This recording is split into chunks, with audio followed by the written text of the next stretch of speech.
Phase Hero, happy new year, everybody. BD here for, if you're watching live, a massive chonky double episode. If you're listening in podcast form, part one of our two-part episode to kick off 2025.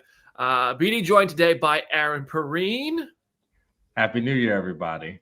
Happy New Year, everybody. We got Jenna Anderson. Hey, everybody. And we got the corpse of Jamie Durack. Happy New Year. I did it. I'm awake. I made it to the stream, you guys. You're welcome. Love you all. We're here. Even Jamie's here on New Year's Day. Thank you, everybody, for joining us. What we're going to do today, here's a quick rundown. If you're watching live on the stream right now, thank you in advance. We got 70 people already hanging out with us. You can subscribe to the channel so you never miss a Phase Hero and more. But also, we're going to do 2 episodes today. They're all going to be on this one stream. If you're listening in podcast form, it's going to be 2 episodes. First episode is 2024 favorites. We're going MySpace style top 8. And Tom is all of our number 1. We didn't have a choice. But 2 through 8, those were up to us. And let the drama begin. Once we get through all top 8 of our movies and shows, favorites, anything goes from 2024, we will go take a quick 1-minute break right here. It'll be a countdown. You don't have to close the stream and join a new one. You just stay tuned, stay subscribed, stay with us, drop your comments, share your reactions. And when we come back from that, it'll be our 2025 Marvel Cinematic Universe and DC Universe hype rankings. That's the one I'm really looking forward to. If you're listening in podcast form, though, these are 2 separate episodes. So if you're looking at this and you're like, wait a second, they did all that in 40 minutes? No. The first 40 or however long this takes is just the top 8 of 2024. The next episode is hype rankings, top 10. All right, how are we feeling, everybody? Should we just jump in, Jenna? What are you thinking? Let's do this. Let's just jump in. Got a big old thumbs up from Jamie over there. All right, so let me pull it up. Let me pull up the graphic here. Pause it so we don't reveal anything, just so everybody knows what we're doing. Let me give a quick explanation. We're going to go all around, starting with me, then Jenna, then Jamie, then Aaron, one at a time.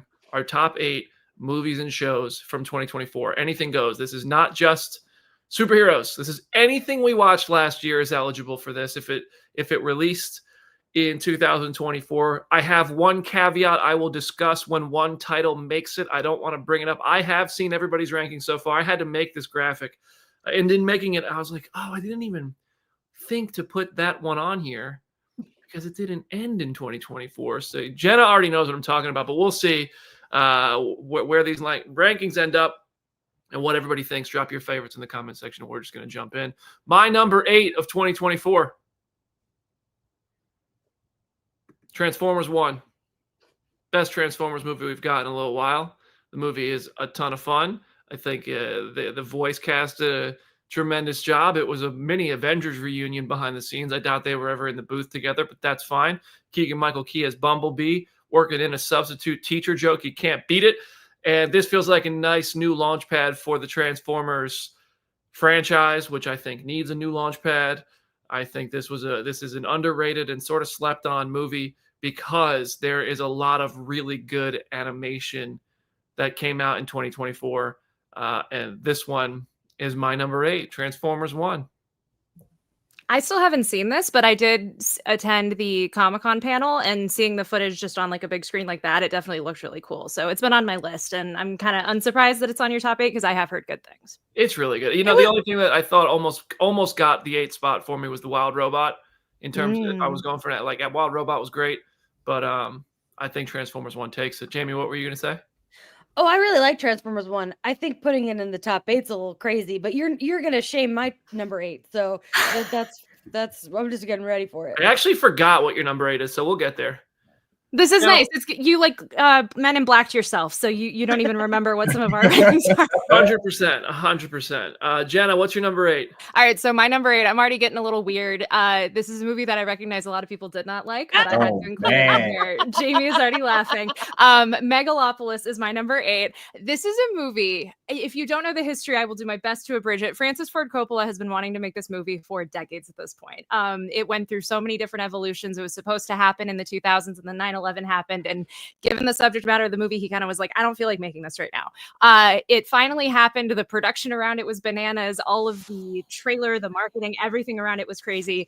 There is a live audience component to this movie. And if you want on opening weekend, you could go in person and see a physical human being participate in it. We drove the extra hour to go do that, and it made it one of the weirdest and most fun theatrical experiences I've ever had in my life. Is this movie good? Not necessarily in certain parts. It is very, very fascinating, and it feels crazy to see a director who has been in the industry for so long like put his heart on his sleeve in the way that he does in this movie. And the performances are wild, for lack of a better term. Aubrey Plaza is having the time of her life, and Adam Driver is delivering like Jack Kirby level weird dialogue. So this movie will always have a very special place in my heart. I've only still seen it that one time because like nothing will beat that first experience, but purely just for the experience and like the meaningfulness of it, it was definitely in my top 8. So let me ask you this as somebody who hasn't seen it. Jamie, keep it to yourself. I'm asking Jenna. It's on her list. Should I watch it at home? Yes, I think you would enjoy it to varying degrees. I had texted the group chat after I had gotten out of it because between that and Agatha, I was like, Beatty is going to love how Aubrey Plaza is utilized in this movie. And so I wasn't sure if you would have seen it between then and now, but I think you would find some aspects of it that you would enjoy, but it is a weird movie. Jamie is shaking her head right now. I ranked it lower than Madam Web on my yearly ranking. I'll just tell you that. Well, you guys had Madam Web unnecessarily high. Yeah, but on my whole yearly probably ranking, your number 8. Low. It's pretty low. I will.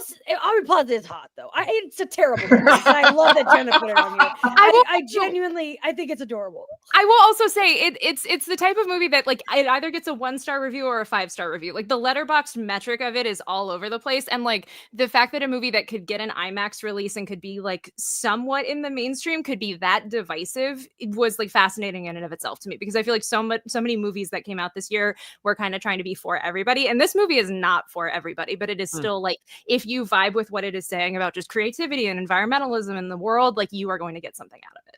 All right. The cut downs of the funniest line reads from this was one of the funniest things I saw in the last 3 months. It was hysterical. It made me at least want to go watch the movie. So that there's some value in there somewhere. All right, Jamie, number 8. Right. First of all, this is fun because I have no idea what you guys are picking, and my mind is already shaken. My mind is blown. My number 8 was not a perfect thing, but I had to put it on my list, and that's The Acolyte. The Acolyte has a lot of flaws. First of all, I think selling it as a mystery when none of it was really a mystery was a mistake, but I had such a good time watching the show, and I loved the characters. Every single character I just fell in love with. I know I'm a little biased because my friend is a Jedi in the show, but I'm just pissed off that they canceled it.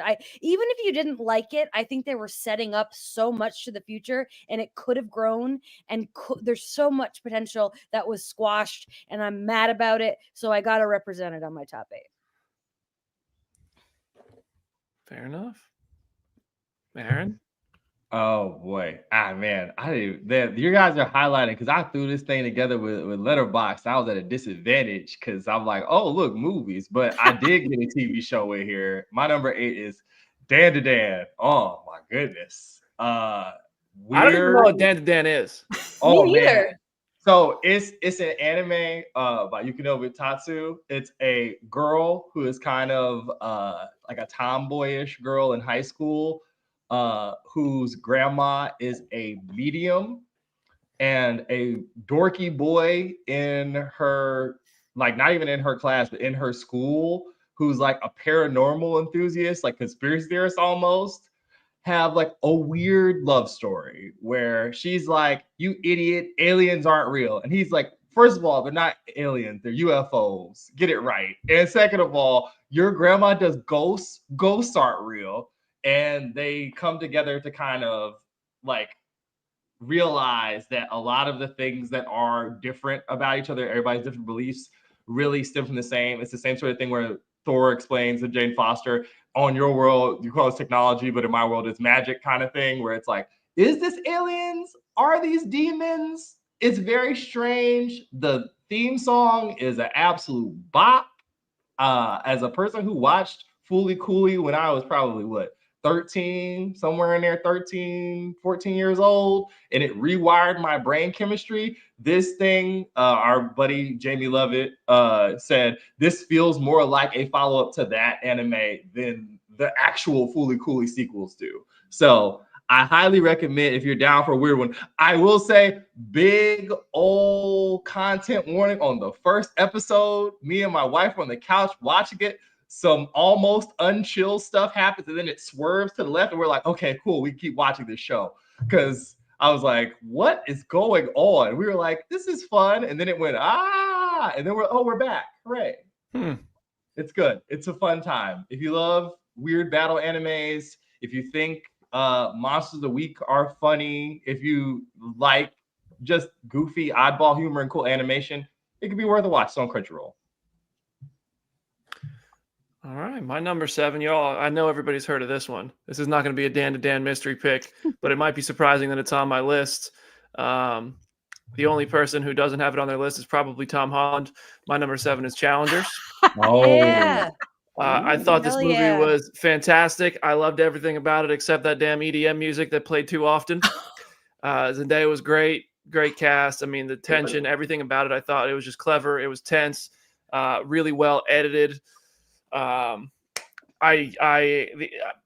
trying to make these characters look like they were like aged up across years was well done. I thought Challengers was great. I feel like there was so much stuff late in the year that a lot of people forgot about Challengers. I actually looked it up when I was making my list. Like, when did Challengers come out? Like, why are more people not talking about this with awards and stuff? Because I expected this to be one of those films, but I'm not an awards expert. I defer to Jamie with most of that stuff. And a big shout out to Nate, who is watching us live for the first time. Nate, welcome to the circus here live. But yeah, Challengers is my number 7. Does anybody think that's a controversial take? Well, No, little it's tennis awesome. movie? Anybody want to go back and forth like a tennis match? No. I do agree with you though, of like, it's probably going to get buried by the time we get to the Oscar conversation, because I feel like this and Dune Part 2 came out so early in like the nomination cycle, and like that's a bummer because they're great movies. I was really happy it did get recognized at the Golden Globes. It's back in the conversation because it's in my top 8 of movies, but since we're doing TV shows, it didn't make my list. But I loved this movie, and because the Globes have given it some love, it still has a chance. But it's an interesting year.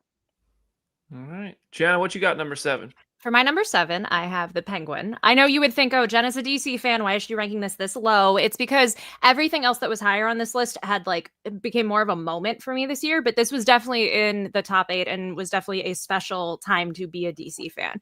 And just the show was so much fun. Us talking about the finale was so much fun. And getting Sophia Falcone in television in such a beautiful, well-acted, well-nuanced way is my wildest dreams. So I'm in awe of the fact that we have it. The show now feels even more special now that we are going to have to wait a little bit longer for the Batman Part 2, but that makes me just even happier that it exists.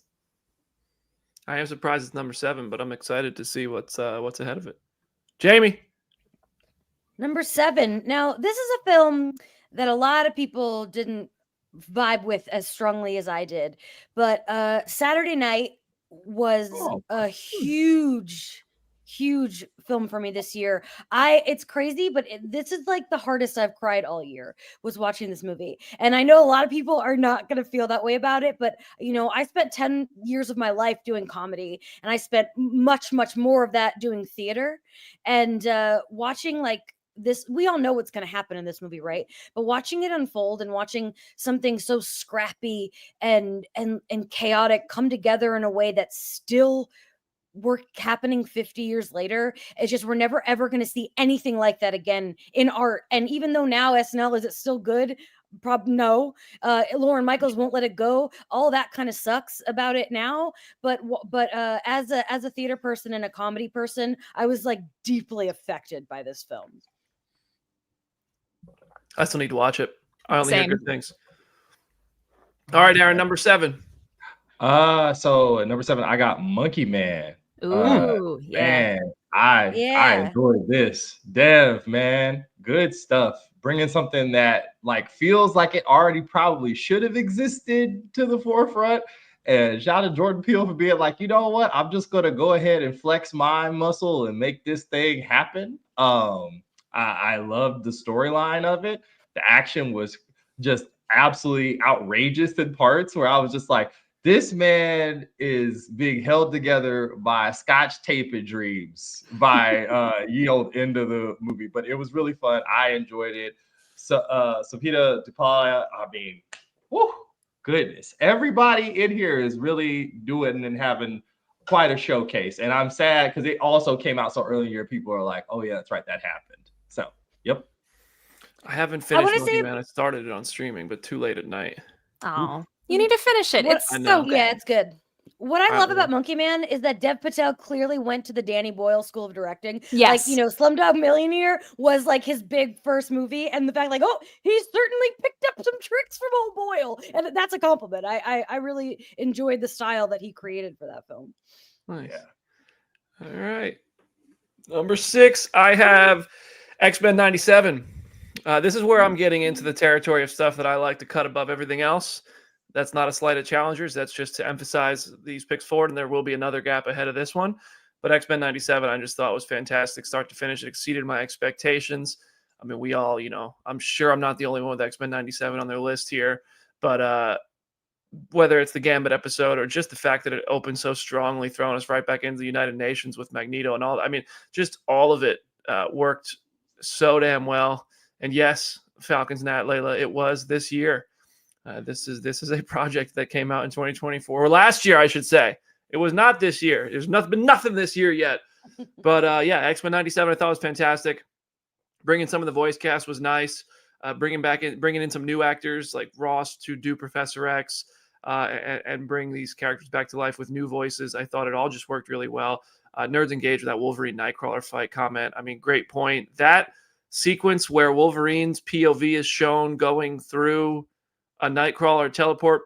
Come on. Yeah, X-Men 97 is very, very good. In another year, it may have been higher on my list, but there are some things that I ended up gravitating towards more than this, which I think you'll understand when I get there. I won't spoil anything. But Jenna, what's your number 6? I'm so glad you went before me because I was trying to rationalize and justify how I would explain that this is only at number 6 in my list, but it is also X-Men 97. This show in this era was just so special. Like I will never forget in the before times being up in the middle of the night to podcast about that finale together. That was just so much fun. Everything that we could talk about with this show, everything that became a moment, all of the characters that kind of like re-entered people's consciousnesses, and then having my girl Madeline Pryor finally get her due and be like showcased in a cool way. The show is so special. I can't wait for season 2. Just across the board, it was beautiful. It's a good show. Jamie, do you have X-Men 97 number 6 as well? I do not. I have Kinds of Kindness. Yorgos Lanthimos film.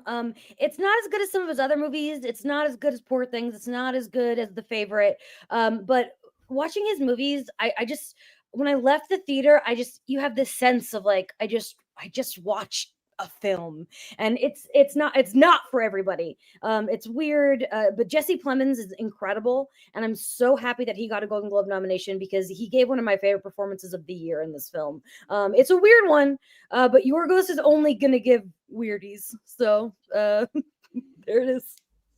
Quite Can a I few. just Go ahead. Well, no, because I think I'm the only other person on here who's seen it. Because it's split into 3 different sections, and I could have watched an entire feature-length movie just about the first section. Like that premise was so interesting, the performances were so good. I was almost like, oh, I hate that this is over, but then everything after it just became so weird and interesting. Like I agree with you, Poor Things is better, but this was still a lot of fun. Will of the Force, thank you so much for the super chat, my friend. Assuming everyone's top 5 is Madam Web 5 times, it's actually Madam Web, Craven, Yeah. Venom 3, Venom Madam 3. Web for me. Yeah.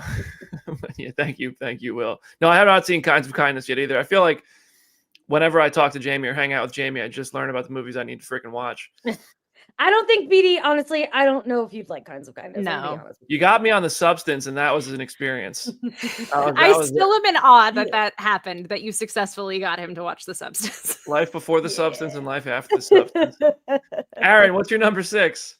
I can't believe BD watched The Substance. Okay, I got Temple Wolverine at 6. When Jamie was talking about Saturday Night made her bawl and it made her cry the hardest, I was confused because I was like, she shed some real tears at the end of Deadpool Wolverine when that Fox montage happened. She was really choked up. Like, I was like, wow. And I feel like that's a larger reflection of the entire, like, like audience watching that movie. Is such a really emotional, like almost cathartic kind of experience for a lot of people in attendance. Sean Levy and them kind of have it dialed to the point where now everybody's trying to figure out how we crowbar Deadpool and or Wolverine into every corner of this thing possible. So I hope that's true. good. We had a lot of fun, a lot of weird Easter eggs. I love the fact that I heard Chris Evans' voice and went, whoop, hey, I know who that is. And Jamie almost freaking hit me with a lariat. Got me up out of here. So clothesline from hell. Yeah, that's right. Literally. Woo. I was like, oh, well, Aaron, here lies Aaron. 1990 to 2024. Yeah, it was fun. It was a good time. All right. We're in the top 5.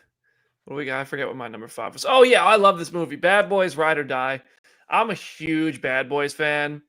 I love all 4 of the Bad Boys movies. The thing I like the least about them is they called 3 for life instead of 4 for life. But Bad Boys Ride or Die, it just had everything, man. And that Reggie scene, just everything they did was great. I think this was great for Will Smith to come back and, get some love from the general public again. I thought this movie was a ton of fun, and it felt like they knew what people love about the Bad Boys movies, especially the first 2, and Adil and Bilal as directors are phenomenal. And what they did here, like that sequence with where they're like the gun where the camera's on, it's like they shot like a body cam, but then the camera attaches to the gun when they throw. I think the action was innovative as hell. It's fun. It's one of my favorite movies of the year. It's my number 5 overall. Bad Boys Ride or Die.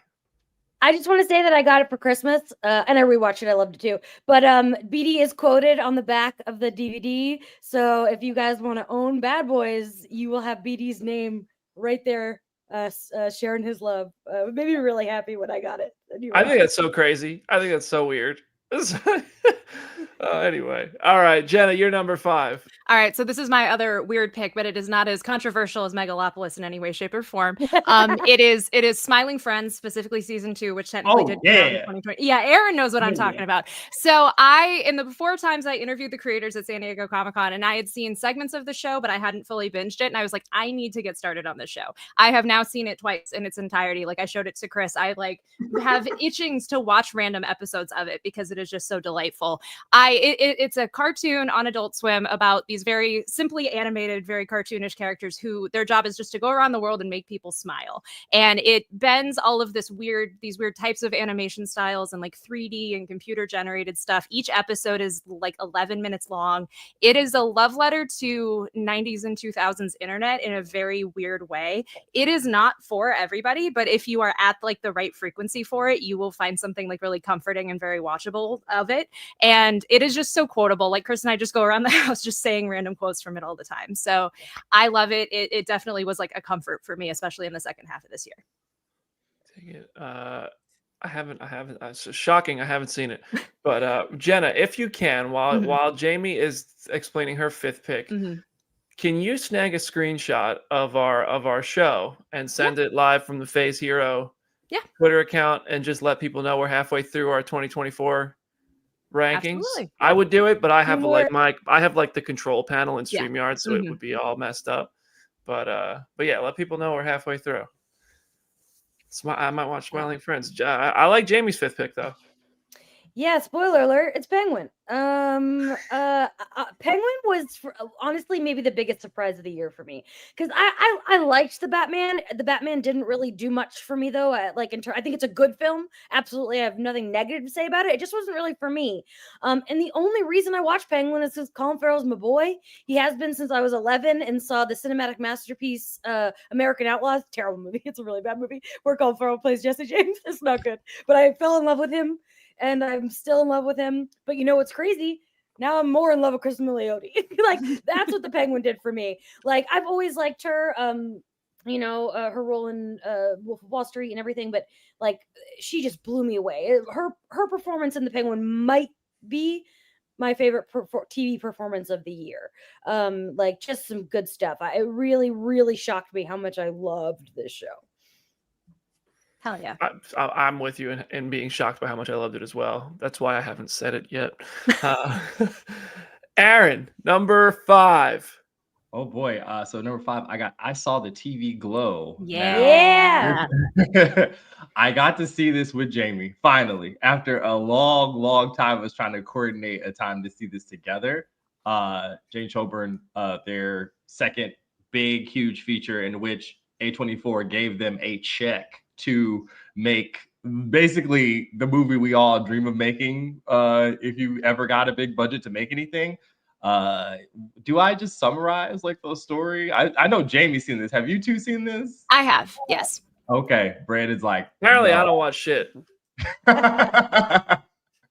Well, for VD and anyone out there watching, it's about Owen and Maddie as Justice Smith and Bridget Lundy Payne, right, Jamie? I'm going without Wikipedia, so I'm trying to remember people's names, other fun stuff after a night of revelry. They bond over a 90s Buffy-alike, Are You Afraid of the Dark like TV show called The Pink Opaque, and everything in their little town is not as it seems.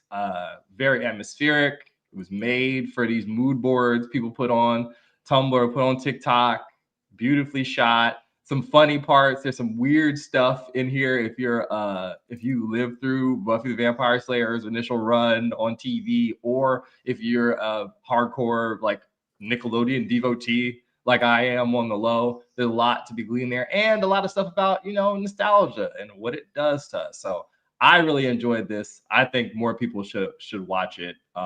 Yeah, I saw the TV Glow at 5. Hell yeah. Yeah. I'm It's getting not quite on a my- list together of what I have to watch after this show. I put it on my top 10 movies of the year, like, so it didn't quite crack the 8, but it's really fucking good. It is. I said it. I cursed. We can do that now. Yeah, we can. Jenna, I just tweeted actually. Oh, perfect. Okay. I was able to I was get just that. doing all of that in the background for nothing. No, you're good. I just realized that I could go on YouTube and Okay. just get the screenshot there instead. Cool. All right. My number 4. We're in the top 4, final 4. Here we go.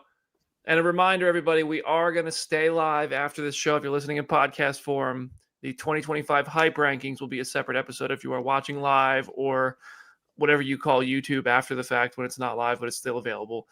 You could just roll right through. There'll be a quick countdown timer in the middle. We'll edit that out after the show's done, so it's much quicker.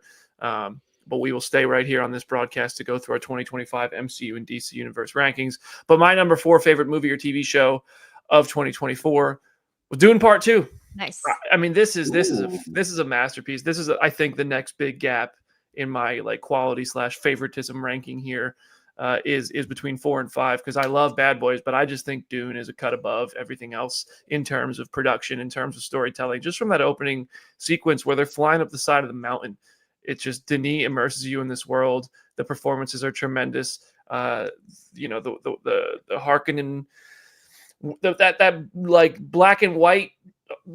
I mean, the whole thing, it's tremendous. And I felt like I wasn't the biggest fan of Dune 1. I liked it a lot, but it wasn't, to me, it's like I will go watch it for the spectacle that is an IMAX experience, but the story of it just felt a little slower than, what I usually like. I still appreciated it, but I thought this kept that pacing pretty well. The only corny thing was Josh Brolin's line to Dave Bautista. I thought that shit was corny as hell, but it's something had to be said there. I was expecting something badass, but that was cheesy. But other than that, I thought this movie was a freaking masterpiece. Denis just crushed it, and I could gush over it. The performances, the music, the world is just so much texture in the world. And I thought Dune was spectacular. I liked it more than I thought it would, and it capitalized on everything set up by the first one just masterfully. Jenna, what you got in your final 4? So my number 4 technically isn't over yet, but I still felt like including it because I have no doubt that it's going to stick the landing. It is Creature Commandos. Just being in the DCU, just having it be here. We're now fully in it, and we have this as our first project. Something that I never in a million years would have imagined kickstarting a new cinematic universe in this sort of way. And just seeing the depth of the backstories in each episode has just been beyond my wildest dreams as a comic fan. The GI Robot episode and the Weasel episode in particular are just outstanding. So the cast is having so much fun with their performances. The character designs are so much fun, and just getting all of these little nuggets of what the canon is of the DCU already. It is just a delight week after week. That Weasel episode, my God. This was the episode. This was the title I was talking about at the beginning of the show. Mhm. Obviously, if I had thought to include Creature Commandos, I would have put it 5. That makes sense. I have seen all of Creature Commandos, so I can make that judgment. I just didn't even think to include it. I just a weird. I mean, like, I think you're right to include it. I just didn't when I made my list, and then when I was making this graphic, I saw that you did, and I was like, well, I feel like that's cheating if I go back and add it. So I didn't. But if I did have Creature Commandos, it would have knocked Transformers, and Creature Commandos would have been in my 5 spot, and everything else would have got knocked down one, because I do think it's really good, but I don't think it's up there with Dune and the top 4 for me. That makes sense. But I just had to clarify, because I have seen the whole thing, and I think it's really good. Good taste, Jenna. Good taste. Jamie, number 3. Oh, yeah, number 4. Sorry. 4, X-Men 97, baby. This was high on my hype rankings last year. I was so excited for this show, and it exceeded all expectations. Like, I really thought it was just going to be this great nostalgia work, but it ended up somehow being better than the original animated series, and that's hard to do because that's one of the best ever. I'm getting my Beast tattoo in like 2 weeks, y'all. I love this business a lot. X-Men 97 exceeding expectations is one of the best things. Like, we all, or most of us, were just like, X-Men will be cool, right? And then it was just like, holy shit. So it was great. Aaron, what's your number 4? I got Penguin at 4. Nice. A big theme of last year for me personally was, hey, you know what? Some of the stuff that you don't ask for personally is still really cash out. When this got announced, I was like, I mean, cool for Colin. If he's down to be wearing all that makeup, fine. But it ended up really being really interesting, really motivating, really thought-provoking in a lot of ways I wasn't expecting. Also, yeah, Sophia just out here inspiring an entire legion, another generation of crime girlies, to do crimes and look good while doing it. So Wheel of Hot Ladies lives. And for all of us, hey man, sometimes when we don't ask for things ourselves, you get surprised. I didn't have no expectation. 4 for this? I'm shocked. It's good. You would have shown me Penguin at the beginning of the year, and then asked me to predict where Aaron would end up having Penguin on the list, it wouldn't be so high. Same. Nope. Good taste, Aaron. What's fun about this is, like, we just, anything goes. Yeah. I mean, one of y'all could still have challengers up there. Aaron might not have X-Men 97 in the top 3. I actually don't remember. Like, we could pick anything, and I think that's fun about this. And with our 2025 hype rankings, there are 12 titles that we are putting in there. We'll explain this more thoroughly when we get to that episode right after this. But we're only doing our top 10, so it's still even going to be a little bit of a guess when you get to those top 2 and 1. You never know what's going to happen. And I think it's fun when it doesn't become more obvious as we wind down. Though I think anybody who listens to this and knows me at all, it's becoming obvious what my top 3 are. Though number 3 might surprise you. It surprised me. Let's Wicked. go. Woo! Wicked was fantastic. I felt like a changed man after Wicked. I thought this movie was tremendous. I'm not gonna lie. I probably would have never even seen it if I hadn't been invited to the premiere. That's the most spoiled shit I'll ever say in my life. I know that. But I was, and I got to see it, and I'm so glad I did. I looked up the runtime before the movie. It was 2 hours, 40 minutes, and I was like, oh, gosh. Okay. I'm not a musical person. I'm a fucking musical person now, okay? This shit was amazing. Yeah. I mean, they killed it. Like the directing, what John Chu did with this. I mean, everything. It was Wicked. Made me cry. It gave me goosebumps. It gave me chills. It made me happy for the characters. It made me happy for the people seeing the movie who it means so much to. Like, I just thought Wicked was phenomenal, start to finish. 10 minutes in, I was like, oh shit, I'm gonna like this movie a lot. And then when they got to this thing, I was like, shit, I fucking love this movie.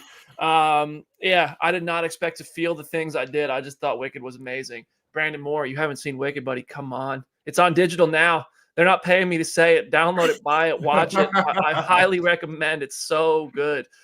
Wicked was amazing. It's genuinely, it's easily my number 3.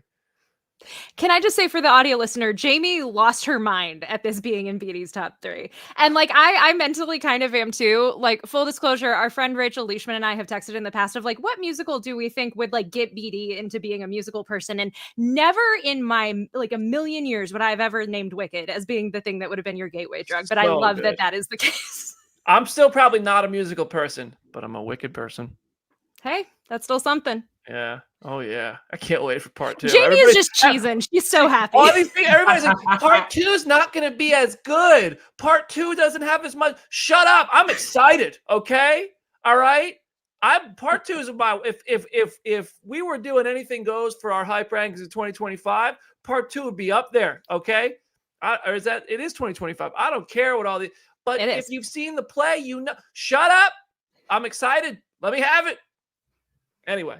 I love it. It's not called a play. It's called a musical. Yeah. I've tried to teach you this. We can still educate you a little bit. You still have a lot to learn.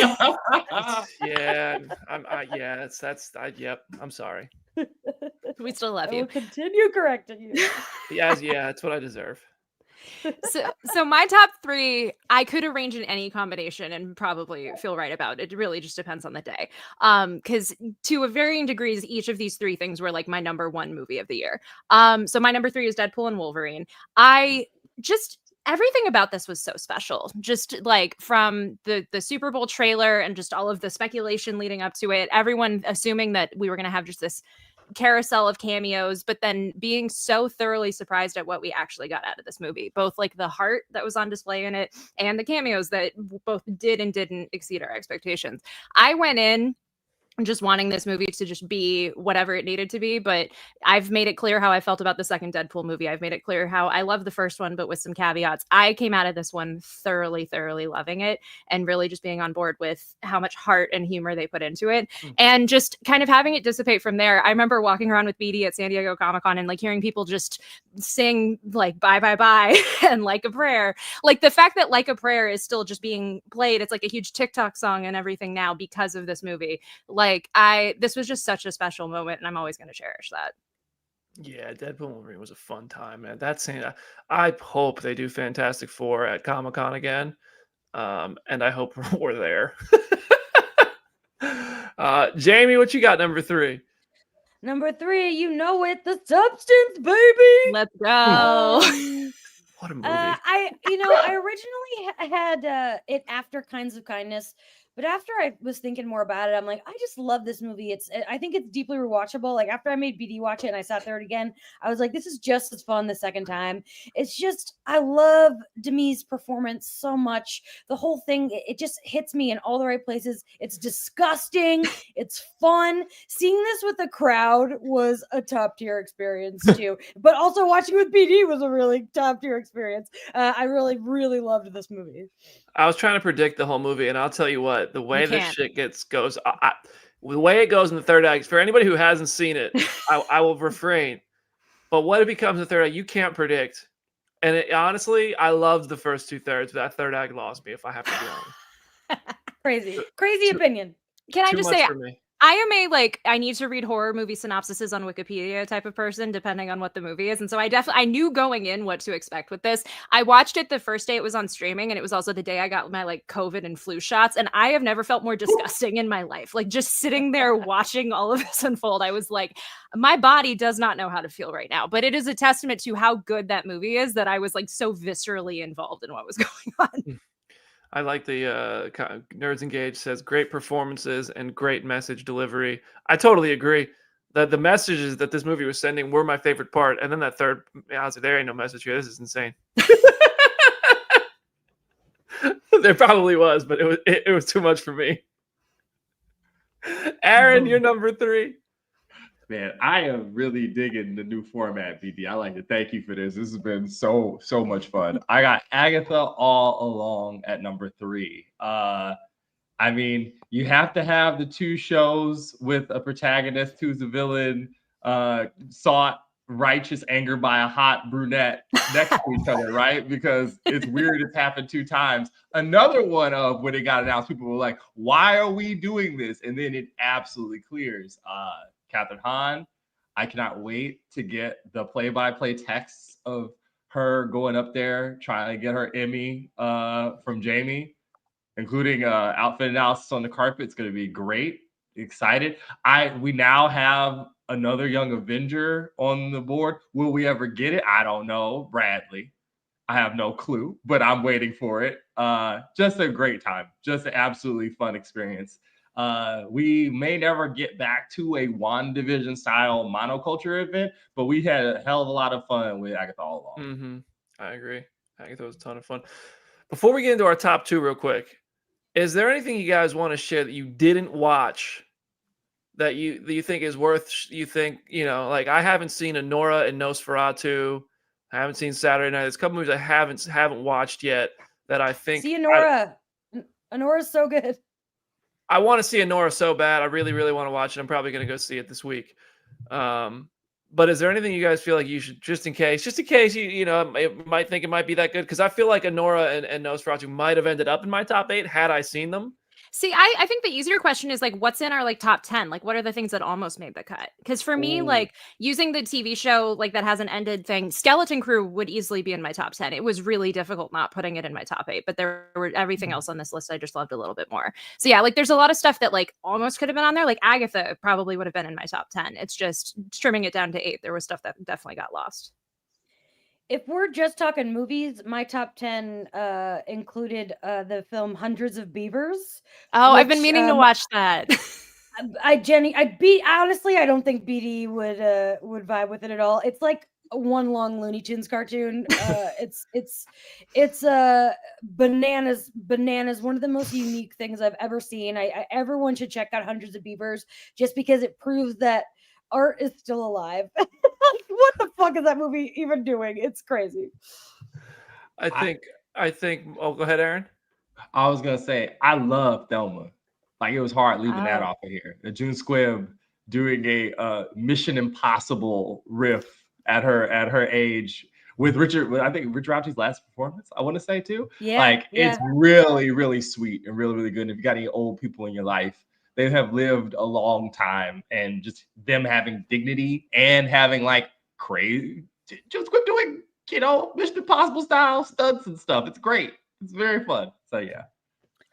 I also want to shout out Love Lies Bleeding because that's like my 5th movie of the year. That was in my top 5 movies. I loved that movie. I think Borderlands is really close to being on. I was about to be like, are you sure about that? Even Cate Blanchett would not want you to say that. I'm just kidding. Borderlands is bad. Borderlands is the worst movie I've seen this year. It's the worst movie I've seen this year. But The Wild Robot is definitely an honorable mention type movie. I thought it was really, really good. Abigail was a movie I liked more than I thought I would. That movie was really fun. Layla insists we shout out Gladiator 2. It was all right. It was all right. Listen, we love Pedro here. Gladiator 2 is all right. But yeah, all right. So let's get to our top 2 here. And my number 2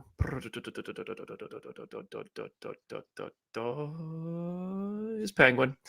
I thought the Penguin, not only did it exceed my expectations, it made me so much more invested in the Batman universe than the Batman did. The Batman was good. I liked it. I think I'm kind of like Jamie, where I didn't like it as much as some other people did. I felt like, I don't know, my first time watching the Batman, I had the most awful theatrical experience where they had to download the movie and I had to sit there and wait for over 3 hours, which I think put me in a shitty place to watch a 3-hour movie in the first place.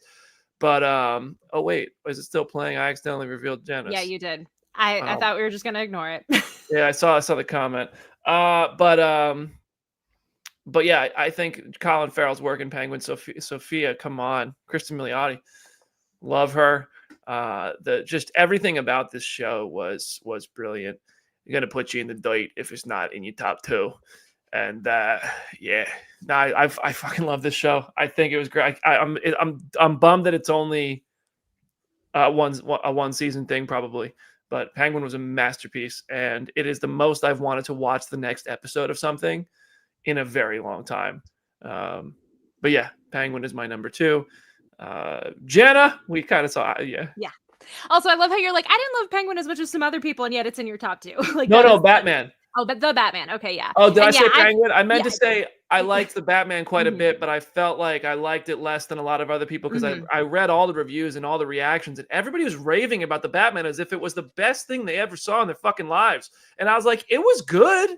Well, also, yeah, I've heard horror stories about you guys' first time seeing it. That's, and like, I mean, I that's would not wish that on anybody. Like that when you have to when watching a movie becomes a 6.5 hour ordeal, it's hard to have, like, I don't know. I think that actually may have impacted the experience, which is a bummer, but whatever. Yeah. Still Anyway, liked it. my number 2 is Wicked. As spoiled by the graphic a minute ago. I was not as, distant from musicals as BD. I was so aware of Wicked. I hadn't seen the show, but I have performed bits of it in like middle school show choir and was just culturally aware of a lot of it. I went in being like, I will just watch this movie on streaming at some point. Like, I don't know how invested I'm going to be. And I've already seen it in theaters twice and I'm like itching to go again. It's unbelievable, especially in IMAX when you get like the full audio experience of it. It is just incredible. And as somebody who loves old movies, old like Technicolor musicals, yes, there are aspects technically that they could do even more of, but just seeing parts of that artistry still exist and like the practical sets and Cynthia Erivo doing stunts while singing and all of that is just it's a kind of filmmaking that we usually see that level of like detail and budget being put on the actiony superhero movies for dudes, and it's like wonderful to have that in this sort of context. And thank God part 2 is this year because it is going to be something special. It was like the most magical on-screen world since Harry Potter, in my opinion. Like, it just was so immersive. It had that same kind of magical charm, and it just was for the most I have felt that in a live action anything since those movies, in my opinion. All right, Jamie, you're number 2. My number 2 is also Wicked. I got my Wicked hoodie on. I'm probably the one here who is the biggest Wicked fan pre-movie. My best friend Thayer and I have 4 good tattoos. I've had them for the last 10 years. The show, I went to a theater high school. I don't know if people know this about me. I 4 days a year, I had 4 classes every day in high school, and 2 were always theater. I still don't know how that worked. But Wicked came out when I was in high school in a theater program, so it was like the biggest shit that ever happened to anybody. And so I've just been a fan of it for 20 years, and the fact that I've waited for this movie for so long, and I was so skeptical. I wasn't convinced Ariana Grande would be good, and now I'm rooting for her to get a freaking Oscar, which is crazy. Like, I do want to shout out Conclave. I really liked Conclave. I finally watched it this week, and as much as I love Isabella Rossellini, I'm like, I'm sorry, Isabella Rossellini, great actor, but I'm rooting for Ariana Grande for Best Supporting Actress.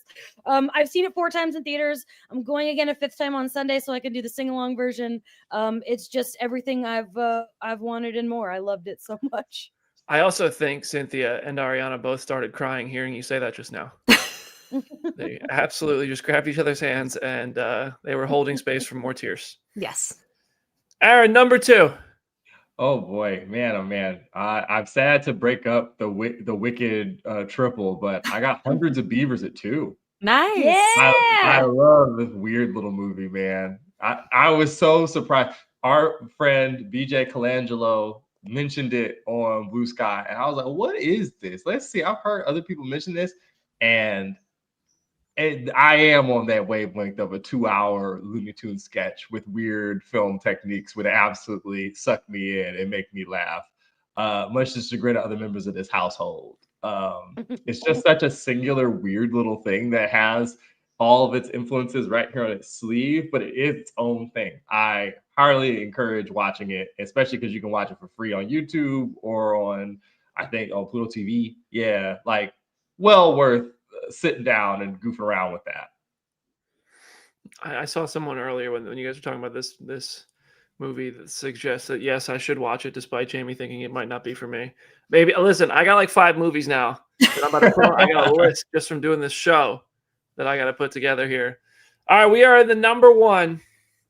Everybody in the comment section, share your favorite movie or TV show of the year in the live show. If you're listening in podcast form, feel free to send it to us on social media. We'll make a post about this on Instagram. That's probably the best place to do it. It's probably the best, easiest way to build a community that we can all interact with. My number 1, to the surprise of absolutely everyone, is it is Deadpool and Wolverine.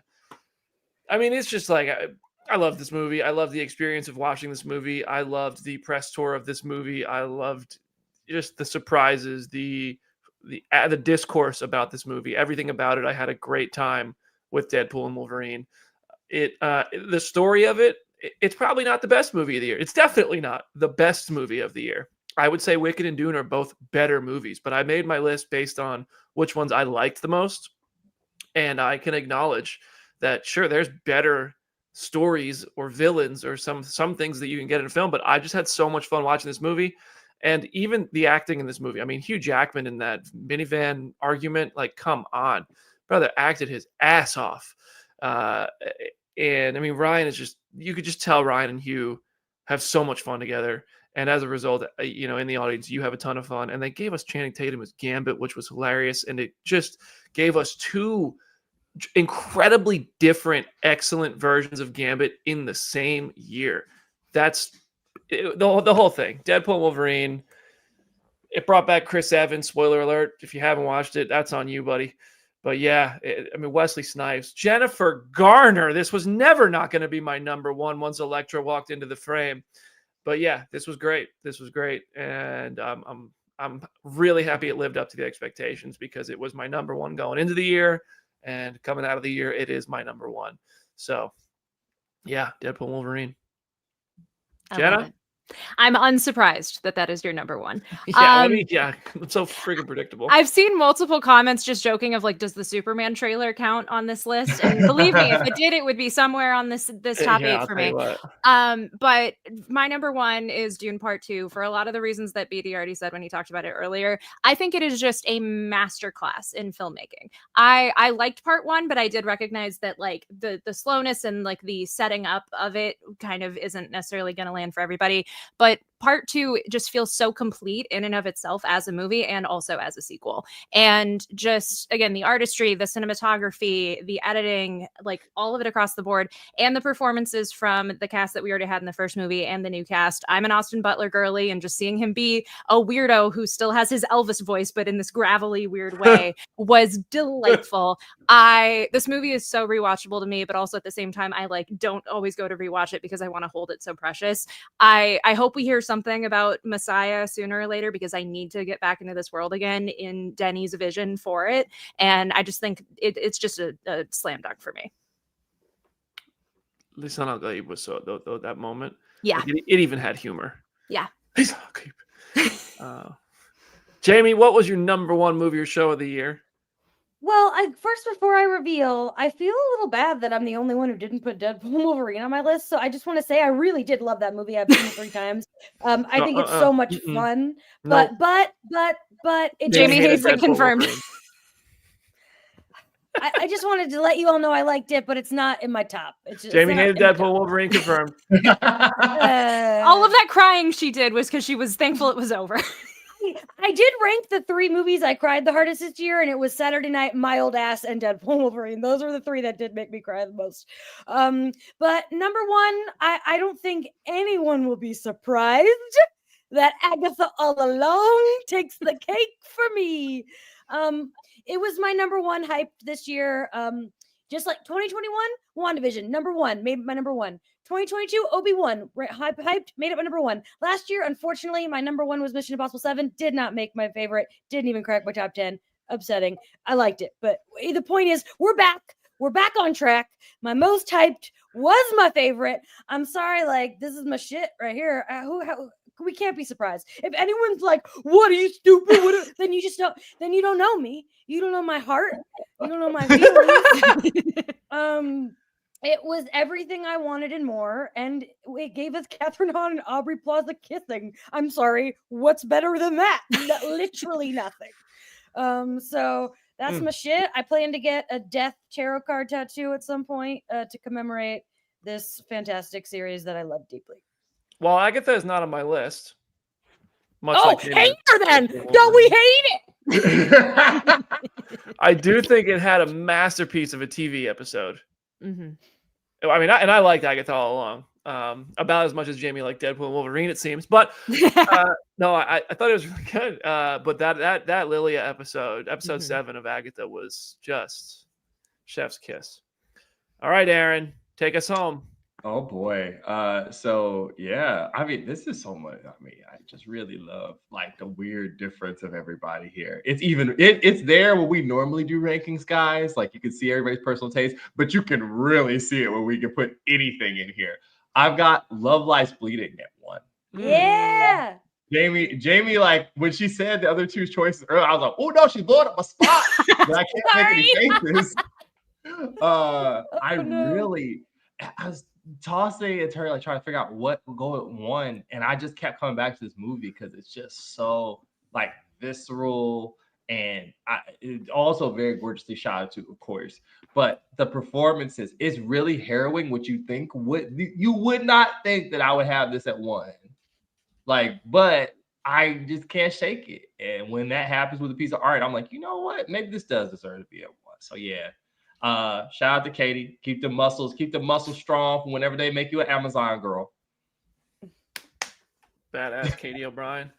Yep. All right, y'all. There's our lists. Mine from 8 to 1: Transformers 1, Challengers, X-Men 97, Bad Boys Ride or Die, Dune Part 2, Wicked, Penguin, Deadpool, and Wolverine. Caveat being, if I had considered Creature Commandos as a 2024 project, it would have been in my number 5 spot, thus knocking Transformers off the list. I might have to Photoshop that in when I release this graphic on social media. Jenna's from 8 to 1: Megalopolis, Penguin, X-Men 97, Smiling Friends, Season 2, Creature Commandos, Deadpool and Wolverine, Wicked, and Dune Part 2. Jamie's The Acolyte, Saturday Night, Kinds of Kindness, Penguin, X-Men 97, The Substance, Wicked, and Agatha All Along.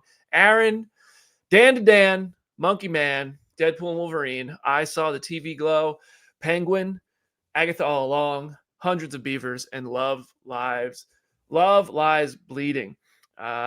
Nobody had Invincible on any of our lists. Tommy Fasano, nobody threw Invincible in here. I haven't finished the new episodes of Invincible. I partially lost interest because it took so damn long between seasons. If I'm honest, that's what happened to me. And I love season 1 of Invincible. It just was too long for me, and I never ended up hooking myself into season 2. I do plan to watch it though. I trust it is as good as everyone says. But that's our list. Let us know who you agree with. If don't waste your breath being a dick telling us who you disagree with. And we're going to come right back in a moment on the live stream, this same live stream, to do what y'all really want to see, the true chaos, the 2025 hype rankings, the 2025 hype rankings that determine the future of Marvel and DC right here on Face Hero. If we're not anticipating it, it's cooked. I'm just kidding. It's just going to be fun. So just have fun with us. Any last words for the podcast episode, Jenna? You can find me on social media at Hey It's Jenna Lynn. As always, go read some comics and go subscribe to my YouTube channel, which is at Go Read Some Comics. Aaron. Oh boy, it's at Summer Lake Corner across all platforms. I like to give a shout out to our buddy Cam Hayward. We finally got it done, big fella. I got Ohio State stuff on right now. Hopefully, we give something to smile about here in 2025. No, we don't talk about college football in this house, not right now. Oh boy, Jamie. Jamie Jarek on Letterboxd, Insta, Letterboxd, Blue Sky. Thank you guys for being here, and thank you to me for getting awake to do this. Thank you to Brandon Moore for the super chat and everyone else who dropped a super chat during this episode. Got to show love for Shrinking. Everyone should go watch it. Harrison Ford is amazing. I saw people saying Shrinking might be their favorite Harrison Ford role. So thank you, Brandon Moore. That's very kind of you. And to everybody else who drops a super chat, that is really nice of you to help us start the year that way. We will be right back on the live stream. Stay right here because it's going to be the same link, the same stream. It's just going to be a countdown. If you're listening in podcast form, thank you so much for hanging with us. Please leave a 5-star review and then go press play on the next episode because it's probably available now if you're listening to this one. Play our show for your dad, play it for your cat, and everybody on YouTube. We'll see you in 2 minutes.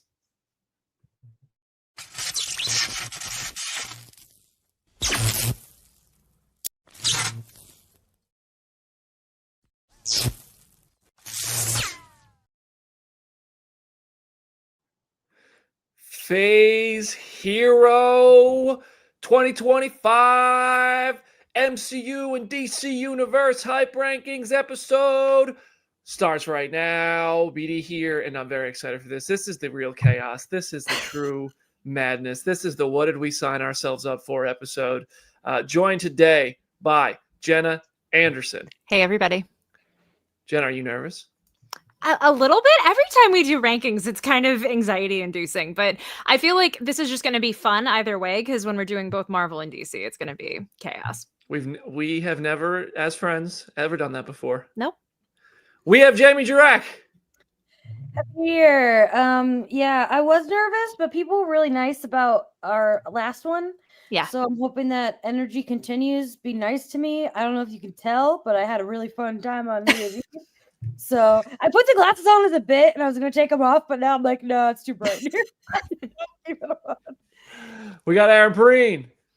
Oh man, let's keep this train rolling. It was positive last time. Let's hope this carries forward. Shout out to you, Trey Ward. Live your life. Let's go. It's a new year. It's a new year. Yes, it is. Yeah. All right. Here we go. Let me pull it up here. Make sure that it is not going to reveal anything too soon. Can we also say Layla has a question in the chat, which we can answer, which is, can we do honorable mentions for non-MCU DCU titles? We are going to do that at the end. We have yes, three we're going to share each that are nothing related to superhero that we're going to do at the very end.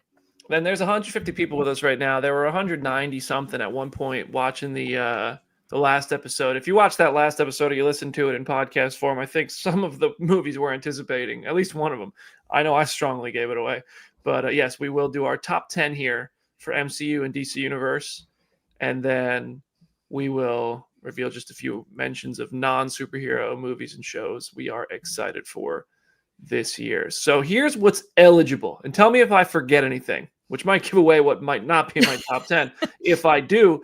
But we are doing all Marvel Studios and DC Studios projects, which means Ironheart, Wonder Man, Daredevil Born Again, Marvel Zombies, Eyes of Wakanda, Your Friendly Neighborhood Spider-Man, Captain America, Brave New World, Fantastic Four, First Steps, Thunderbolts, Peacemaker Season 2, Superman, Harley Quinn Season 5.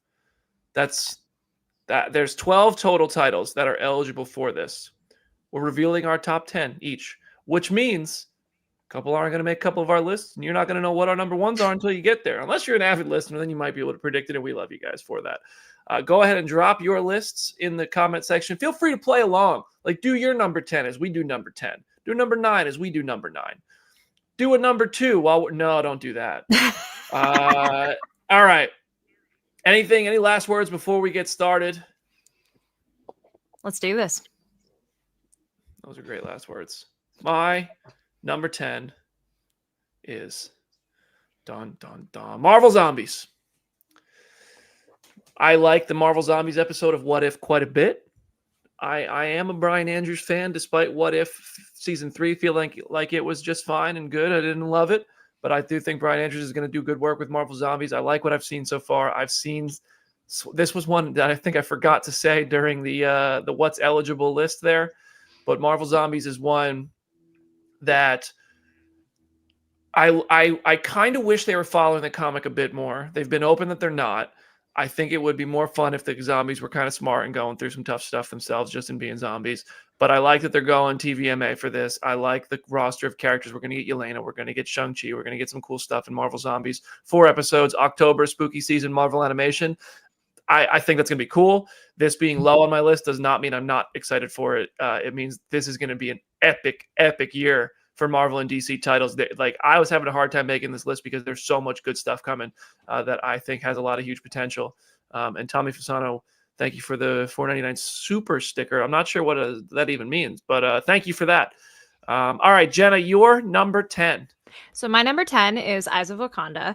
I know people have seen like snippets of the footage in the 2025 Disney Plus teaser. We got to see a little bit of it at D23, which Jamie went to, in case you guys didn't know.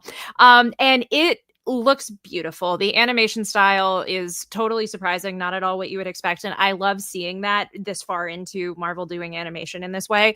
And I am always a proponent of just wanting the history of the MCU, wanting to see decades and pieces of lore that we haven't really covered before. And that's what the show essentially is. I'm excited to see how the history of Wakanda is. And then also I know we're getting seemingly other characters that may or may not have iron fists in this show and other pieces of history. So that is all exciting. I have a feeling, even as its own self-contained thing, it's going to tell us a lot about the MCU.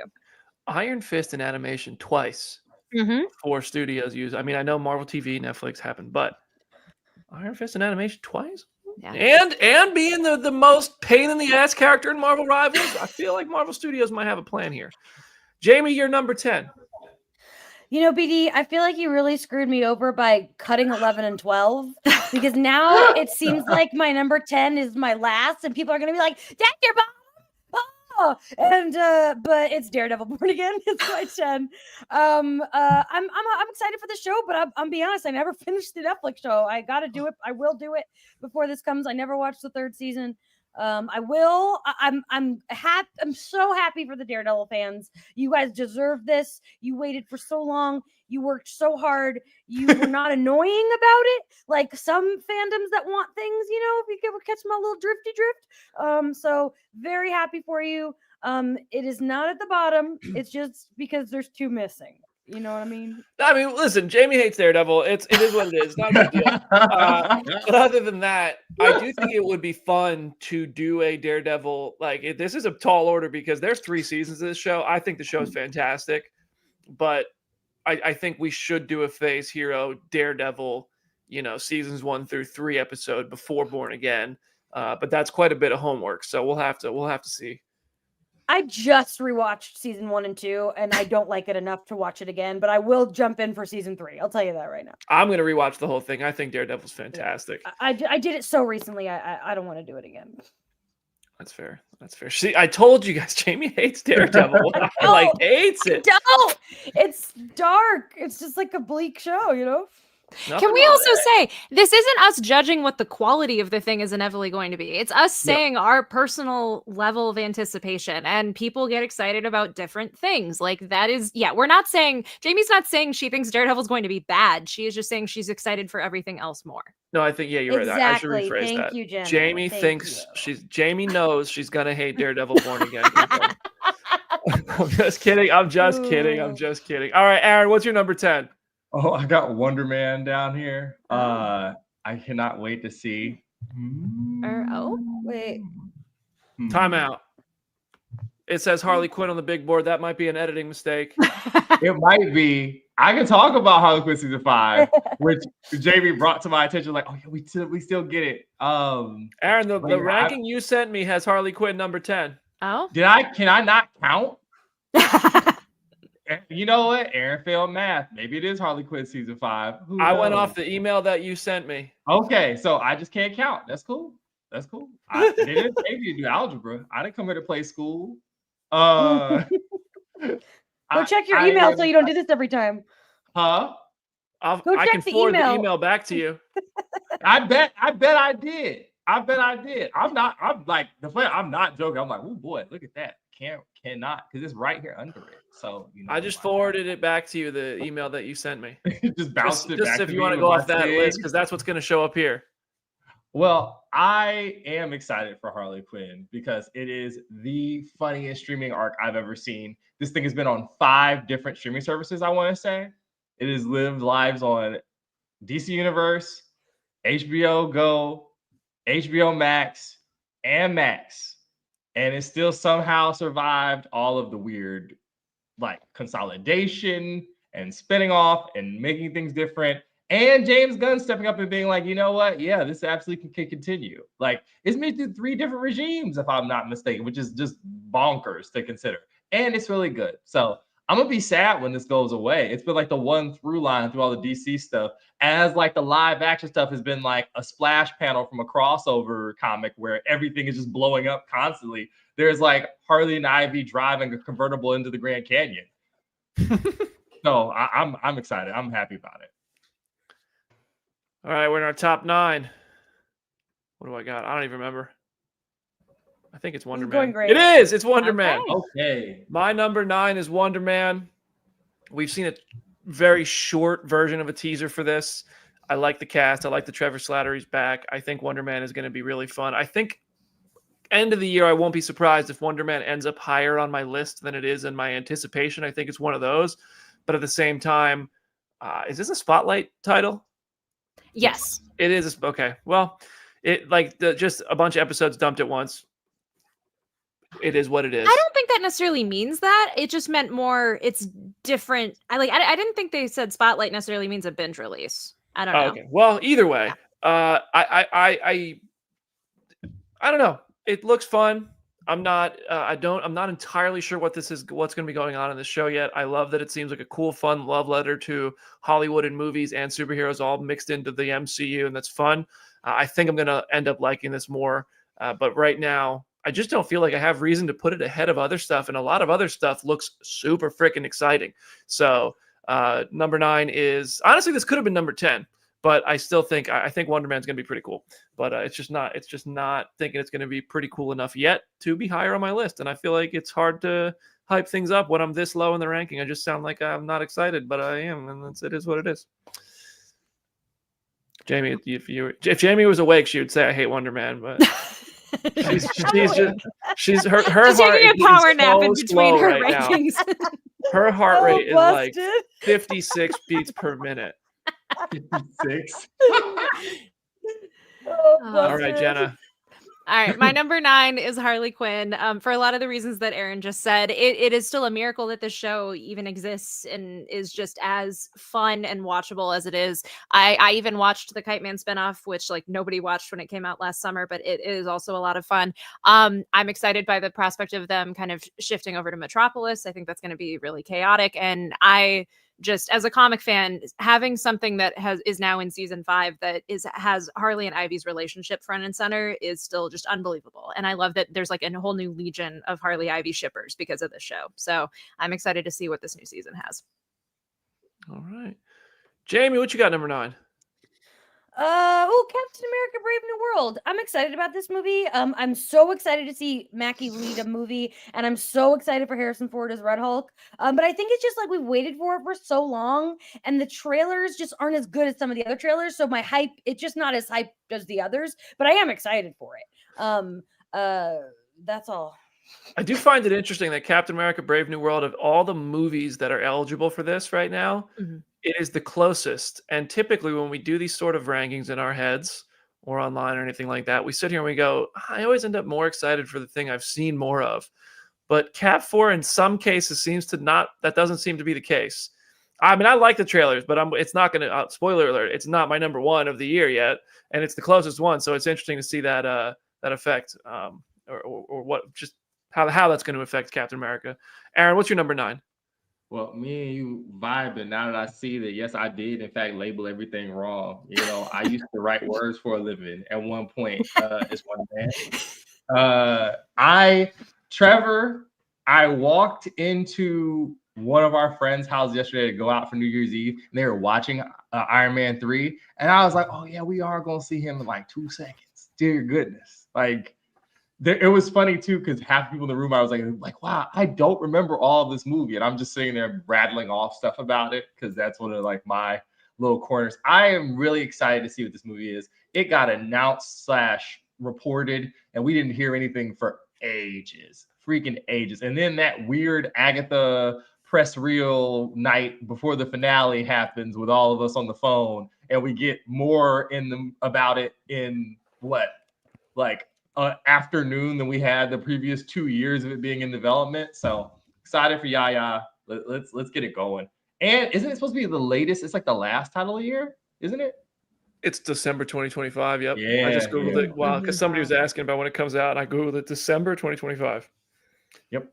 who knows? Maybe that's like so close to the end of the year that it's like, well, is it gonna get here this year with how things go these days? But they like film this thing in secret, like you said. So I do think we'll get it in December. Mm-hmm. All right, my number 8. We're in our top 8. My space age. Your Friendly Neighborhood Spider-Man is my number 8. The trailer for this, I think, is what bumped it above Wonder Man for me, and the fact that it has Coleman Domingo in it. I'm a huge Coleman fan, the human and the actor. I think he's going to knock it out of the park voicing Norman Osborn. I think also it's going to be fun to look at this movie, this TV series, this animated series, through the fun little lens of, MCU comparisons, because Brad did say it's not canon to the MCU. Obviously, it's not. Norman is the mentor instead of Tony Stark, and that's sort of the what if that set this off from the concept. But I do think the little bits of like pre-Norman Peter is going to be fun to look at as, oh, did that happen to Tom Holland Spider-Man? Because that was the original plan. Just stuff like that. Like there's a shot in the trailer where he stops a car from hitting a bus. And I haven't seen anybody say this online yet, but my head went, oh, isn't that the YouTube footage that Tony Stark had of him when he met him in Civil War? Maybe it's not, but I haven't taken the time yet because it's been the holidays and stuff to do the comparison myself. But I think this show's going to be a lot of fun. I think it's going to be a really good and visually awesome iteration of Spider-Man. I'm excited for it. God, I couldn't just sound so nice about Wonder Man. What the? All right, my number 8 is Ironheart.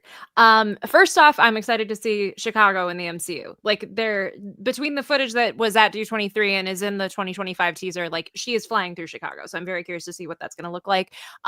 Dominique is just so good as Riri. Like, we saw it in the What If episode, we saw it in Wakanda Forever, and I have loved Riri in the comics, especially in like her newer run written by Eve Ewing. And so, just to see what morsels of that make their way onto the screen, and then when you have the juxtaposition of magic versus technology, because like it's kind of an open secret at this point, like the Hood is most likely going to be in the show, and I'm very curious to see what kind of conflict that's going to be and how that's going to fit with someone like Riri, who has only recently started having similar sort of battles in the comics. So I'm excited, and it's just like finally the show's getting here. Yeah. Jamie? Friendly Neighborhood Spider-Man.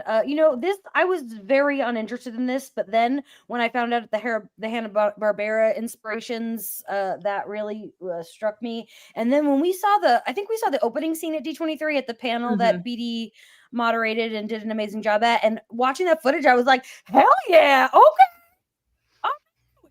Oh, my earbud fell out. Yeah, I'm ready. No. I'm so sorry, guys. I'm not at my best today, and I apologize. That's Taste at number 8. Aaron, what you got? I got Eyes of Wakanda at 8. I'm so happy that people have now like seen some of this to describe it to people. It's really kind of like fun to see in motion. I want to see more of it. And I mean, like Jeff and Raikou seemed very excited about this. Like when you did your presentation, when you were like up there rocking it with them, they've been working on this for quite some time. It's according to MCU. It's the rare one of these animated titles that is supposedly directly related to the larger universe that we all been following through all these movies and TV shows. So I'm excited. I will never turn down a trip to Wakanda.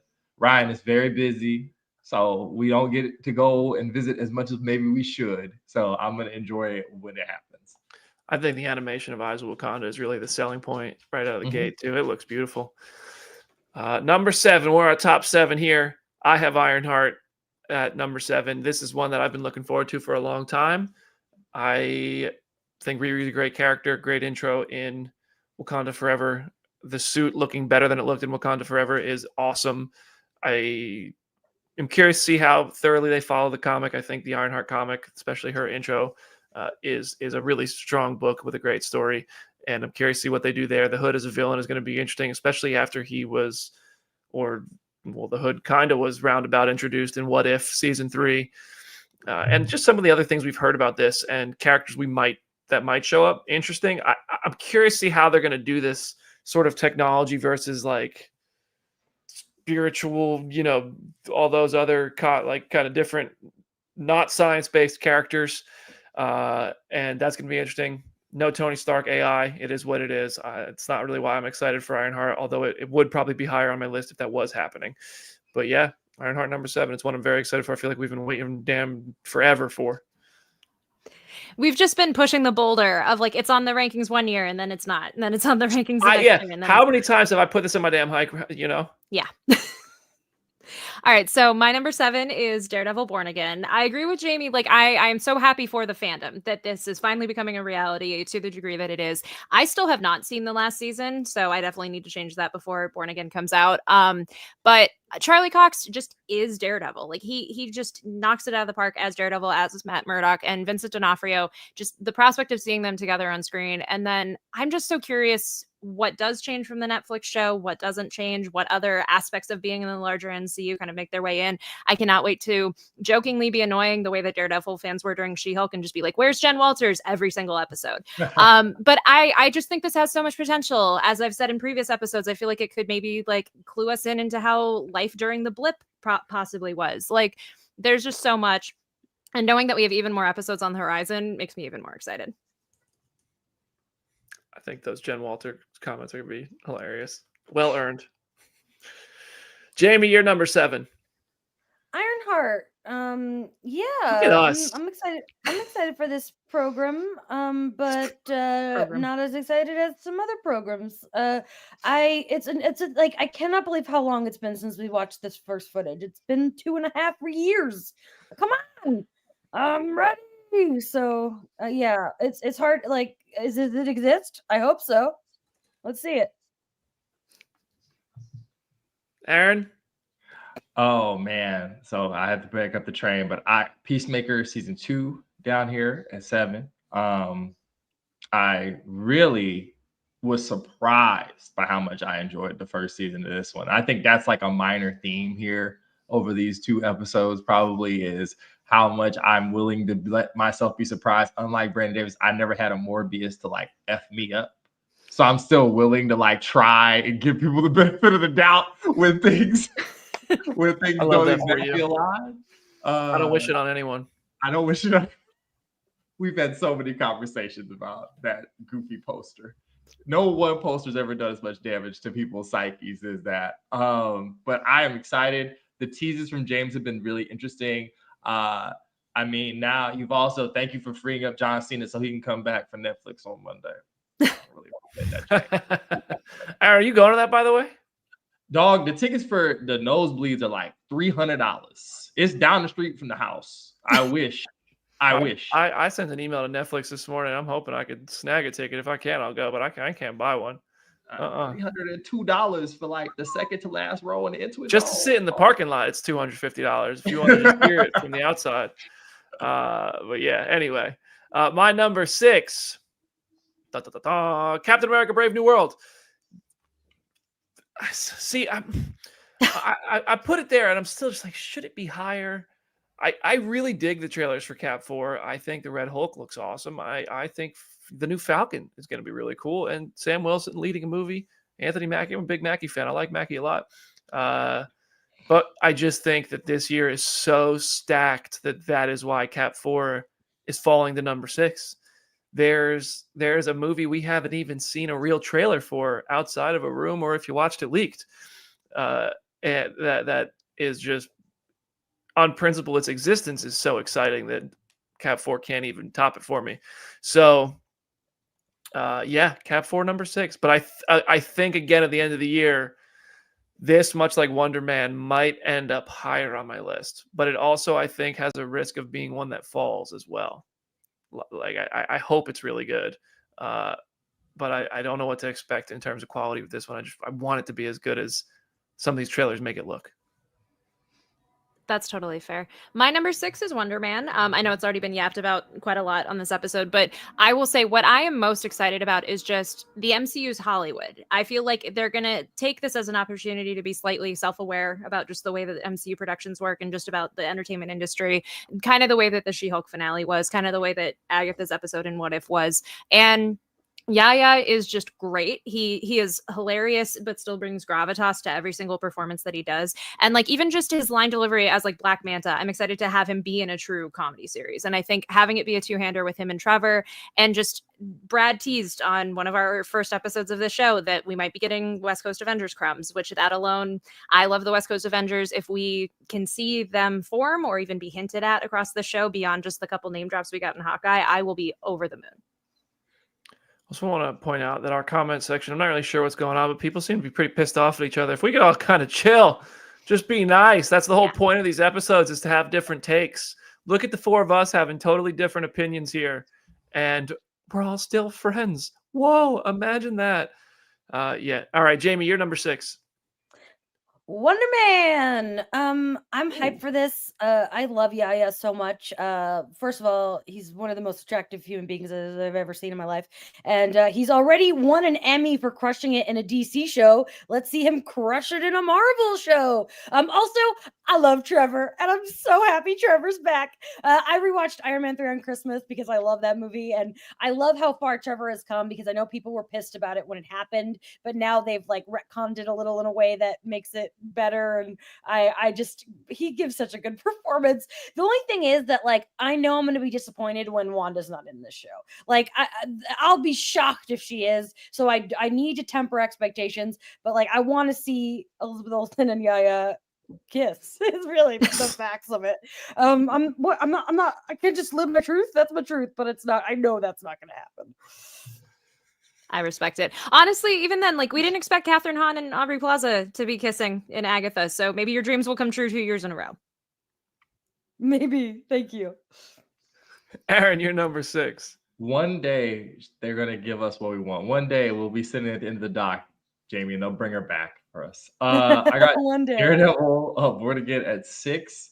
And the same theme, just having myself open, trying to like, be like, you know what, man, I wouldn't have thought Penguin was going to be in my top 5 next year, like last year, and here it is. Same deal here. I kind of bounced off. If people have been longtime viewers, they know like it's not usually serious time with Aaron Perine. It's usually a lot more like funny or strange times with Aaron Perine, which can be good, which can be bad. But I'm willing to like no, and I mean you have to be excited because they've given this thing more attention and stuff than anything but X-Men 97. As a studio, you gotta be at least interested to see what they're gonna do. And the fact that we've seen so much of stuff from them filming outside. Please keep filming outside. Please keep filming outside so we can know what's going on. And also shout out to homie John Bernthal, who just lives the life apparently, who just gets to hang out, get swole, be emotionally available, king stuff.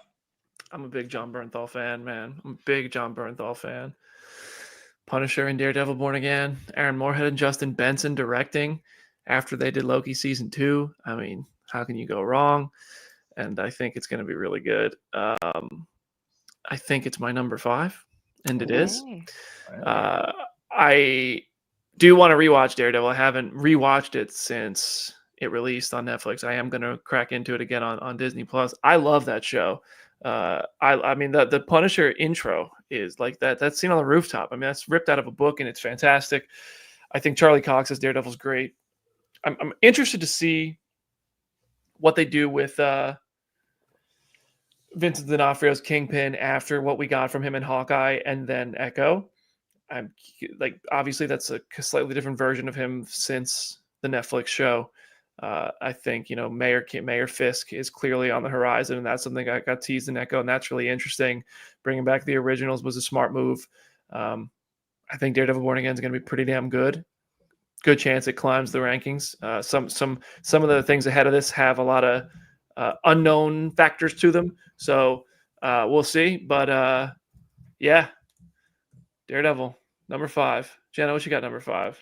My number 5 is Friendly Neighborhood Spider-Man. I know in previous years and previous rankings, this was even at my like number 1. But it is a testament to everything else that's above this that this is even where it is.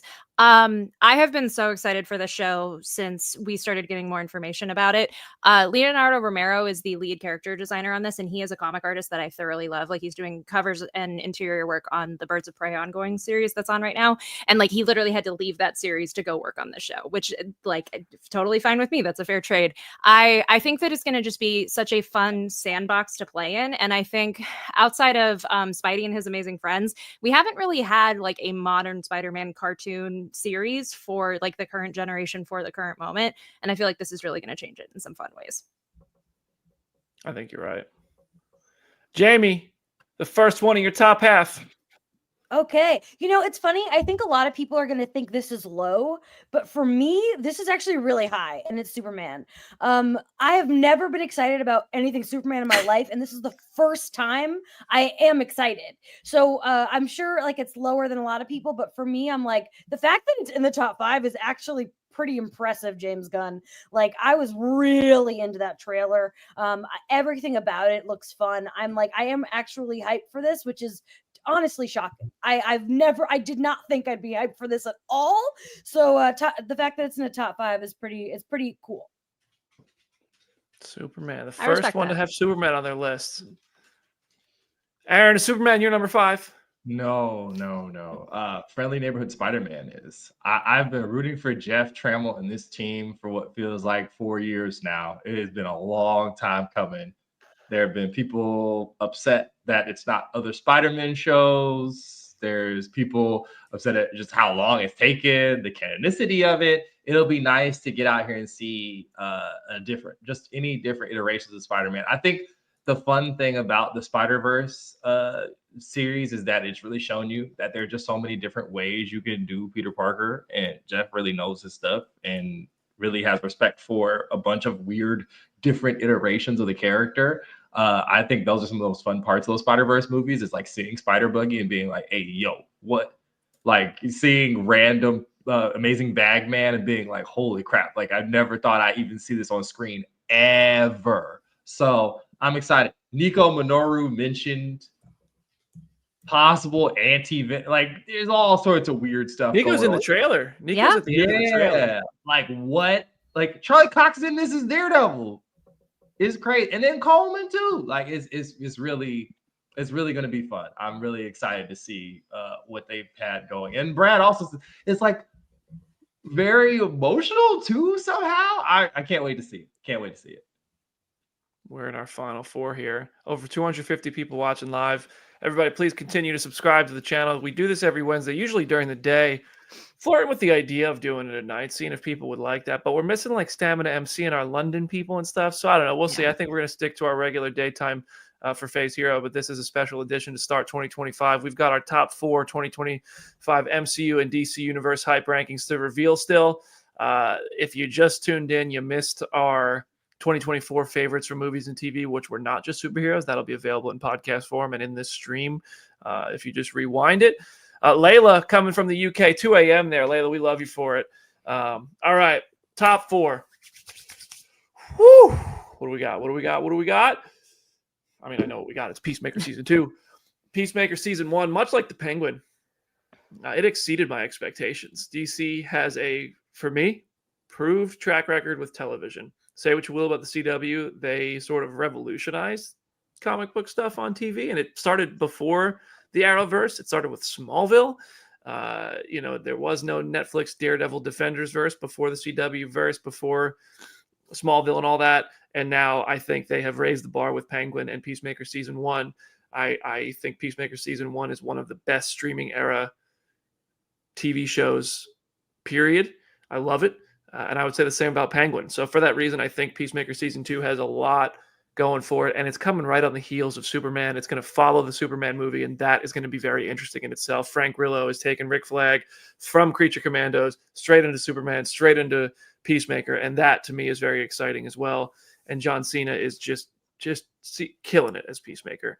It's going to be the big year of John Cena this year, and full-time WWE and full-time DC universe superhero, it's going to be a good time to be a John Cena fan. And I think Peacemaker is going to be cool. Thank you, Christian Unpronounceable.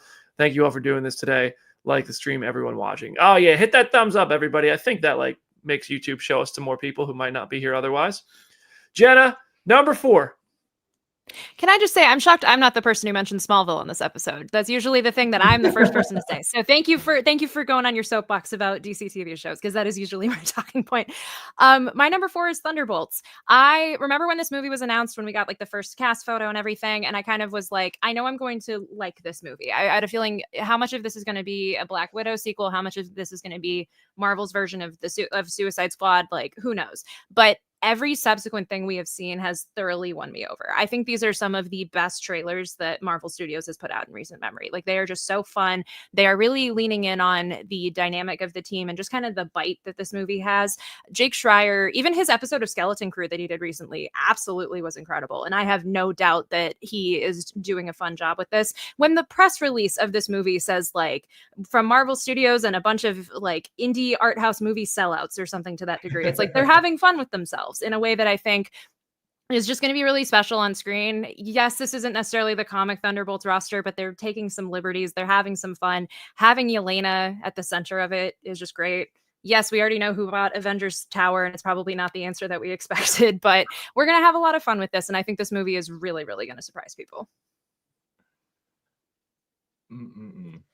Jamie. Oh, hey. My number 4 is Peacemaker. I loved the first season. It was such a surprise to me. I didn't expect to love it as much as I did, kind of like Penguin.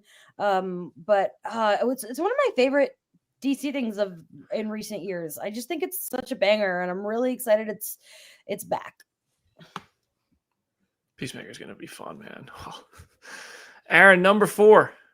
Oh boy, I got Captain America: Brave New World. You're starting to see the rollout more here around Los Angeles. I've been waiting on this since the moment Falcon Winter Soldier ended. So great for me. Under weird circumstances, but great for me. I'm excited to see what we can do, because I just been waiting for Sam Wilson to be in our lives again. I don't know exactly other stuff with this movie. All I know is that Harrison Ford lied directly to my friend's face. And for that, we have to go to the theater and go watch it. We gotta go support it. I have more to say on supporting the things that you like, but that could probably wait for another entry higher up on this list. We're in our top 3. And I got Thunderbolts number 3. I'm very excited for Thunderbolts. It seems like it's going to have a lot of connective tissue to the MCU, and y'all know I'm a sucker for that. This was originally supposed, and I think it is still, the Phase 5 ender, even though phases don't really matter anymore. But I think that might be an indication that it's going to connect some things. I don't know. Wakanda Forever didn't really tie together Phase 4 in any way. So that's just hopelessly optimistic, I think, but I love this roster of characters. Red Guardian, Yelena. I think hopefully, they do right by Taskmaster and make her more interesting, even though I think the theory of her dying pretty quickly in the movie could end up being true, which would suck. God, I'd feel bad for that character and that actress. But Bucky, Avengers Tower is finally there, so that's a nice notch to get my excitement up. But yeah, Thunderbolts I think is going to be a lot of fun. It's kind of, depending what side of the bed I wake up on, it could be below Peacemaker and Daredevil, kind of go back and forth on that. But these 3 are all 3 I'm quite excited for. And the top 2 are just a clear cut above everything else. So I'd say this is like 3 through 5 for me are all close, 6, 7 close, and then 9 and the rest really. But yeah. My number 3 is Peacemaker Season 2. For a lot of the reasons that were already said, I'm now the last person to have this on my rankings. I loved Season 1 so thoroughly. To take a character like Peacemaker, who prior to that series had not even had like a modern day solo series. Like, he had old comics that DC had technically swept up under its umbrella, and he hadn't had a solo book really in any major capacity until this show started being popular. The fact that we now get more of the show in a much bigger sandbox is so exciting to me. We get Sacha Bordeaux, a character who I love in the show. We get Tim Meadows. We get a bunch of actors that are going to be delightful to see in the show. And I just have a feeling being in this new DCU, being after Superman, it's going to play stuff in the sandbox in some really fun ways. I know every single time James Gunn talks about the show, he mentions the word magic in a very suspicious way. I have my own theories about what that might entail, but I just think every single element that we do know, it doesn't really seem like it could fit together, which makes me so excited to see like how the puzzle fits together and what we ultimately get out of it. Can you imagine the opening credits to the season? It's going to be amazing. I'm like very curious if we use the same song or if it's a completely new song and just a different dance number with the new cast. But either way, I know that's going to break the internet. Do you really want to change that? Jamie, number 3. This is where I really struggled, you guys. Like, it's funny because like I'm so excited for what's left on the list, but it's not like last year where it's like Agatha was very clearly my number 1. Now things are like really close in a way doesn't normally happen. My number 3 is Thunderbolts. I can't wait for this movie. Truly, like this team is gonna rock. I'm just so hyped for more Florence Pugh. Yelena's become one of my favorite characters, and I'm so happy we get more of her. And it just looks like a really fun, good time. I hope the action delivers, because if this movie gives us that team with great action scenes, it's gonna rock. I think Thunderbolts is going to be great. I think it's also one of the titles that has the highest risk of being lower in the rankings than the anticipation. But I hope it's good. I hope it's good. Aaron, number 3. I'm just laughing at Emily Nakato in the comments saying Bucky and Yelena's matching Bob. Yes, we love a unit. I've got Ironheart here at 3 because this has been a pet project. You guys were joking earlier about how many times it's been in your hype rankings. I'm pretty sure I've had Ironheart at 1 in one of these back in the far deep past. So I'm excited. Dominic Thorne is delightful. Having had a chance to talk to her, I'm really, really supportive of the entire like cast here. I mean, I know you've talked to Ramos before. He seems really excited about this thing to the point where they just chain him up so he can't spoil anything. I cannot wait. I really can't. And it's really going to be important here moving forward, folks, that for the things that you want to see, for the things that you want to see, stories you want to see supported, you better go ahead and support it. Like, it's really important more than ever to support the things that you say that you want, things that you think that you want. You can't really sit on your back heels anymore. Like, so I'm hoping Ironheart and Cap do well. And any of this, honestly, because, you know, the way that things are going with them slashing costs everywhere, I'm like, ooh, it's weird times. We're in our top 2, everybody. We have made it to the top 2 of 2025 hype rankings. Oh baby. My number 2. I kind of want to. Let's do some predictions as we get into these top 2. Well, the graphic is partially revealed for you. We can see it. I also could have safely guessed what your top 2 would be. All right, my number 2. I think it'll be fun to go around and predict everybody's top 2. My number 2. Whoo-wee. Well, there it is. Fantastic Four: First Steps. I have seen some footage from this. I think the cast is excellent. I think there's a chance that Robert Downey Jr. shows up in it. I just have high hopes for this movie. But I think this movie, like the musical score alone for this movie, just seems so inspirational. It's going to be interesting to see Fantastic Four compete with Superman, because the seeming, like one of the big marketing points they keep going to for Superman is that there's so much hope in Superman. This comes out within Superman and Fantastic Four come out within a month of each other, and they're both trying to be hopeful movies. One is just this retro futuristic insanity that's trying to do right by a group of characters and a franchise that has not been done really right before. And there are people who would say the same about Superman, that there are, recent iterations of Superman weren't at the Superman they wanted. I love most recent Superman. I also recognize not a super comic-y Superman or DC world that we had in Snyder's franchise. The previous Fantastic Four movies, we can all agree, at best were fun 20 years ago, and at worst were shit 10 years ago. So I really think Fantastic Four: First Steps has an opportunity to introduce characters and a storyline that is a major pillar in the Marvel Cinematic Universe, not just this year, but for the next 10 years. And I hope it's really, really as good as we all want it to be.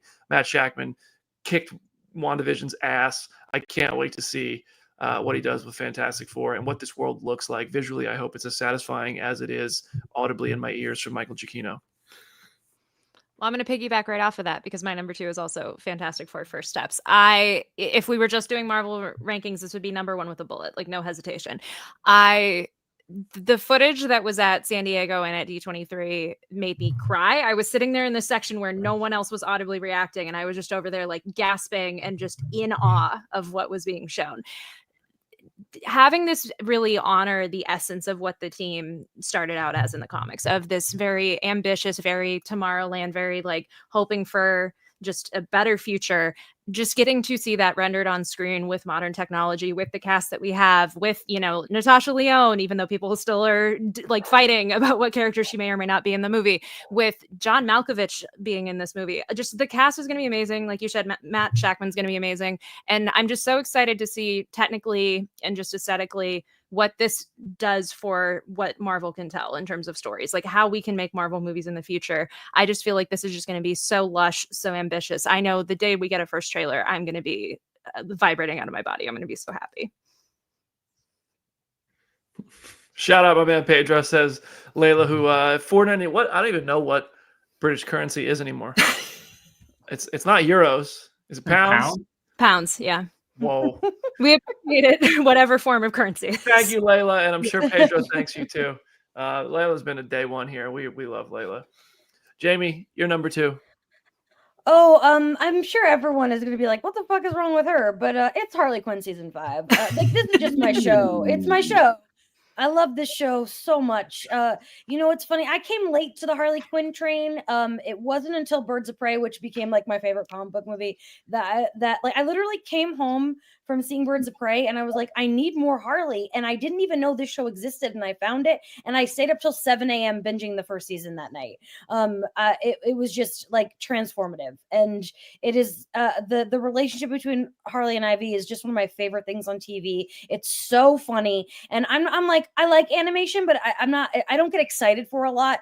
This is like the first show I think since BoJack that I would be like looking forward to new seasons, and we haven't had a new season since summer 2023. So I'm like, I've been starved for my Harley Ivy content, and I'm just so freaking hyped for season 5. Oh, you are so close now, and honestly, I did not even originally include Harley Quinn, and like when I made our titles, and Jamie was wondering, like, yo, throw Harley Quinn in there. Yeah. So there it is. Aaron, you're number 2. Okay. Thank you, Jamie, for like breaking the ice. So that is weird. I got Superman at 2. Like Jamie, there wasn't a lot of momentum behind this before Gunn stepped aboard the project. And even still, you heard little rumblings about theming, about like what the tone was going to be or whatever. But none of that matters till you really see it. And that trailer, it's really good, y'all. It's really good. Like, it's really good. I was really surprised. Like, holy surprise. If you go back and rewatch the episode, we all talk about the trailer after it came out, after Brandon got to go to the little event up at Warner Brothers. And I say the words Crypto Superdog. Brandon is trying as hard as he can to like make himself small so he doesn't ruin the surprise for me. I really appreciate it, BD. But yeah, I'm ready to be excited. I'm ready to, go watch Cleveland the movie for 2.5 hours and get Superman on top of it. So yeah, I'm excited. I didn't think I'd be excited. I was like, wow, I'm really amped on this. This is gonna be so cool. I want to shout out Stamina MC making it from London during our late episode here of Phase Hero, doing our rankings. We are at the number 1 spot here. There are a few titles eligible, so anything's possible. You all don't know what my number 1 is. No, you guys don't know what my number 1 is. You could not possibly guess. No way. But my number 1, Superman. That trailer. I mean, I got to go to the set of Superman. I got to go to that trailer preview event. Was incredible. I sat in the front row and watched that trailer on a massive screen on the Warner Brothers lot, and I looked like Willem Dafoe in that meme. But just with more tears. I mean, I thought that it just felt like the trailer just made you feel like you're like a part of this hopeful world, and I adored that. And that's somebody, you know what? I'm a big fan of Henry Cavill Superman, but I think what David Cornsweet and what James Gunn are cooking up here has already won my belief that they could have made something really good. And just I've talked to James about this movie a bunch. I've now talked to, like, I've been very lucky to talk to people involved in this movie and to get, like, they seem like cool people. Like, this is fucking insane. I've met Superman's wife, like, not Lois Lane. Like, I met Julia, David Corenswet's wife, carrying around his baby at the trailer. Like, they just seem like good people who I know that James really gives a shit about these characters. He's made us care about a fucking tree and a man in a polka dot suit. So if you don't think he's going to make you care about Mr. Terrific and Hawkgirl and Lois and everyone else at the Daily Planet and Clark and the Kent Farm and everything else going on at Superman, it looks like he's bringing a comic book universe to life in the most comic booky way we've ever seen. Maybe. I know the Marvel Cinematic Universe has done a lot of that, but this just seemed like, look at Guy Gardner's haircut. So all those reasons and more, I really think if I could watch one project right now, it would be Superman, because I think it would just make me feel the best. I think it would just be awesome to watch this movie. Well, I agree with you completely, because it is also my number one. I cannot talk about this movie for long stretches of time without crying. Like, I feel like this just has a potential to be just such a cultural moment. I saw people in the chat earlier being like, David Corenswet is not Christopher Reeve, which, by the way, go watch the documentary that is now on HBO Max, because, like, I did finally watch it last weekend and I wept like a baby. That is an unbelievable documentary and an unbelievable story. David Corenswet doesn't need to be Christopher Reeve, but he can be Superman for the modern moment. Like, hearing him talk about the character, seeing his Clark, seeing his Superman, I am just so in awe of it already. And we haven't heard him speak a line of dialogue. Like, there is just so much potential with this movie, with the supporting cast around him of Superman characters, with the other heroes that are around him. This all just feels like such a wonderful fresh start. And it is something that I could have never dreamed of in a million years. And I am so unbelievably thankful that we're getting it. It's going to be, Superman's going to be such a moment. It's going to be such a moment. Well, Jamie, you already put Superman on your list. So what is your number one? It is Fantastic Four. Honestly, like, Matt Shakman, like, that's my boy. He made WandaVision, and that's the best thing that's ever happened to me personally. So, like, how could it not be my number one? Also, we all know I like to watch hot people kiss, and Vanessa Kirby and Pedro Pascal. I can't think of a hotter combination than those two people. That's gonna be amazing. I love the 60s aesthetic thing that they're going for. I think that's gonna be cool. I think it's just gonna be, we've been waiting a long time for a good Fantastic Four movie, and I am confident that this is going to be the one. I hope my expectations are high. They're probably higher than anything else on this list in terms of what I expect from this movie. This movie better deliver, or because I'll be mad because the hype is real. What if they don't kiss once? Oh, they're gonna kiss. They're going to kiss. After we didn't get a kiss in Twisters, yeah, I just don't know anymore what Hollywood's even doing. Let the hot people kiss. What's wrong with you? Just kills me that the like one of the hottest people in Hollywood has to be invisible for half the movie. God, what a tragedy! What a tragedy. No, I think Fantastic Four was right there with Superman for me for number one. Superman got the edge because I don't know, but I'm with you. I think Fantastic Four is gonna be awesome, and that cast is gonna be fun to watch. That clip of horror from Josh Horowitz at Comic-Con of Pedro and Vanessa Kirby, Jamie, I know you saw that. Wait, I missed what you said. What did you say? Jamie's fighting for her life. Everybody, we're gonna move on to move to Aaron's number one. Aaron, what you got number one? Fantastic Four. Fantastic Four. Hey. Don't sing anymore, then we'll get copyright strikes. Actually, let me tell you something. While Warner Brothers flags every YouTube video that has anything, even a trailer, like promotional material, you can't monetize a video that has Warner Brothers owned trailers in it, and therefore YouTube flags it, which often hurts your reach in the algorithm, even if you're just trying to reach an audience. Fantastic Four has whitelisted the song. Huh. You can publish the Fantastic Four theme song if you recorded it at D23 or at the concert or anything, and YouTube doesn't penalize you for it. It doesn't matter. They're trying to push that thing out there. They want as many people to see it as possible. And I don't think Warner Brothers, I think it's just an old policy at Warner Brothers. I don't really know. But I know that the Fantastic Four theme song, you can monetize it. You can blast it out there. You can use it however you want right now. And that's pretty unheard of. I did I not know want to that. hear Aaron talk about Fantastic Four, Yeah. but I first really need to know what Aaron's beef with Thunderbolts is. I noticed that after I did it, I leaned so hard towards television. I guess my 2024 rankings, which you can go watch on this channel or in this video or in podcast form, leaned so heavy towards movies that I probably overcorrected over here towards TV. And I love TV. That's the one thing we really bond over, Jamie. We love we love the Idiot Box. It's great. But yeah, I don't know. What am I gonna take off, Jamie? Am I gonna take Harley off of here? You got it at 2. You're right. What am I gonna? Okay. I don't know. I wouldn't take any of these things off. And I know Thunderbolts will be good. The rest of you have it in the top 4. It's fine. David Harbour's not losing any sleep. All right, tell us about Fantastic Four. Yeah. Sure. I mean, how much of our professional lives since we all became friends has been spent on Fantastic Four casting? Huh? For those of you long-time viewers, listeners, we have spent so much time talking about who was going to be these 4 characters. And to get it on Valentine's Day, was that last year? It was. The year before. Okay, yeah, we waited forever. So to have it locked in, to have there be footage, to have it already be done shooting for what we understand is horribly exciting. And I'm really looking forward to the positivity, hopeful sandwich that is going to be Superman and Fantastic Four within a month. I mean, pending whatever happens in the future, you never know. But I'm just really excited to see what they're going to bring to these characters. I'm a sucker for the retro futurism. I really enjoy kind of like Matt Shackman just in general. Like, he's giving me no reason. Like, the same thing with James Gunn. Everybody says about James Gunn, where it's like, you've earned my trust. Matt Shackman, you've earned my trust. You've completely earned my trust.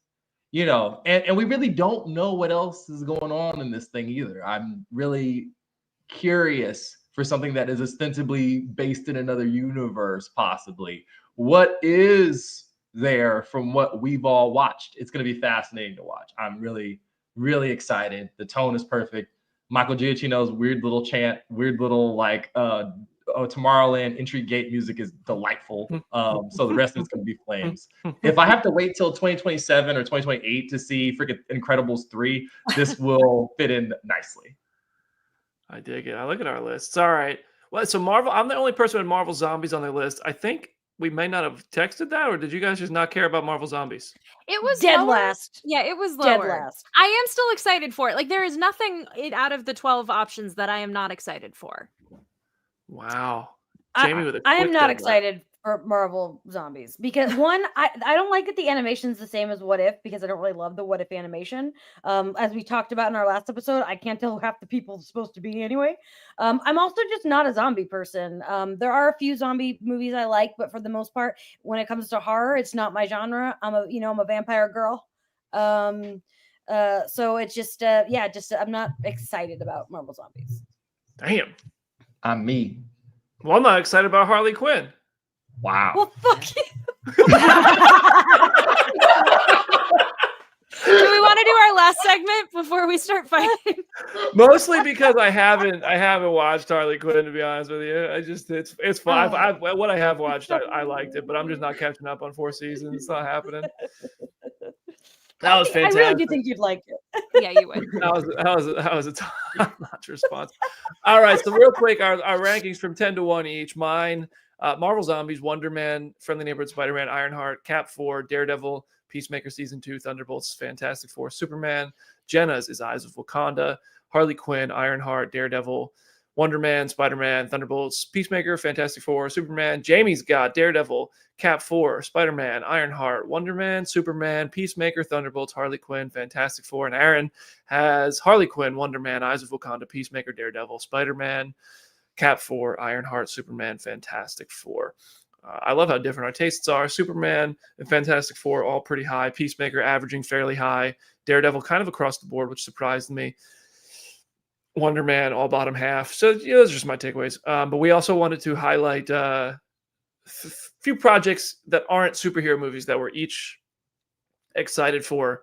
Just real quick to wrap up and send us into the the new year. Jamie, since you reminded us of the Me? segment, you want to hit us with your some projects you're excited for that have nothing to do with Marvel or DC? Are we gonna go top 3 all at once, or are we gonna go 3 just each? throw. 2 at a Yeah, time? yeah, All right, go all for right. it. All right, so number 3, I'm gonna go 3 to 1. Number 3. I'm gonna tell you guys something.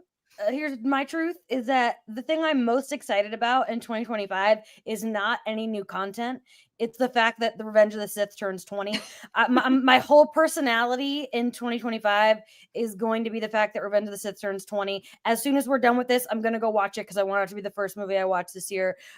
Big deal. I'm literally going to Japan because I didn't want to have FOMO celebrate missing out on the 20th celebration of that film. I love the movie so much. But in honor of Star Warsing, this is my long-winded way to tell you that number 3 for me is Andor season 2. I'm hyped for Andor season 2. Season 1 was just beautiful, and I can't wait to see how it flies into Rogue One, and I can't wait for my boy K2 to be back. I love Alan Tudyk as K2, so I'm really excited about that. Should I continue to 2, or did I talk too much? Yeah, go for it. Okay. Number 2. Where's Mission Impossible? Yeah. Well, number 2 is Wicked Part 2. Let's be honest. I can't wait for Wicked Part 2. Yeah, but obviously number 1 is Mission Impossible 8. That's my most hyped thing of the year. Beats all the Marvel. Sorry. Mission Impossible is my favorite thing on earth. I watched Mission Impossible Fallout so much. I love that movie. It's, I think, one of the greatest movies ever made, and I'm not just saying that. I truly believe that. And even though 7 disappointed me a little bit, because they killed my girl, I'm still coming back strong with hype for the next one, and that's my top 3. Aaron, what are you looking forward to? Oh boy. So earlier in the year for this year, I got Love Hurts, which is our buddy Ki-Hai Kwan in a weird, as an assassin who is turned into a real estate agent, but gets pulled back into the game. As someone who really, really desperately loved Everything Everywhere All at Once, I'm just happy to see our boy doing stuff. Him, Ariana DeBose, Marshawn Lynch, Daewoo. It's going to be a time. It's going to be a weird time. I'm just excited to see it. When I saw this trailer, I was like, every once in a while, there's a trailer that makes me go, I'm just going to see this movie. I have known nothing about this. I'm just excited. It comes out on February 7th. Second, of course, Ryan Coogler makes a vampire movie and you put it on the list. You go ahead and you just do that. And Michael B. Jordan did it too. So let's go ahead and put it on the list. Sinners looks wild. I'm at the battle through some Aaron preconceived notions to go see it because this is a scary guy. What I hear, I don't know what I'm gonna do. I need emotional support, Jamie. Maybe we'll make it. I got you. 2 years in a row. Yeah, I got you. So that's the second one, and then third, which I completely forgot about until we were talking about it. I think during last week's episode was freaking Tron Ares comes out like a week of my birth. Like, let's go. I've been waiting so long since freaking Tron Legacy for the third one. So very long. So many new directors. I love is it Joaquin running? Yeah. I love freaking Young Woman in the Sea. That was one thing I debated putting on our 2024 list, which I just enjoyed thoroughly. I want to go back on the grid. I don't know what to say about our our lead actor in this one, but I am excited for more Tron, and I will look past it. All right. So my number 1 is Mickey 17, definitely. Ooh. A new Bond movie following Parasite is exciting in and of itself, but then you get Robert Pattinson playing multiple roles. I remember when the footage screened at CinemaCon and people were having tweets talking about what his accent was. Nothing could have prepared me for when that first trailer dropped for real and I heard that accent.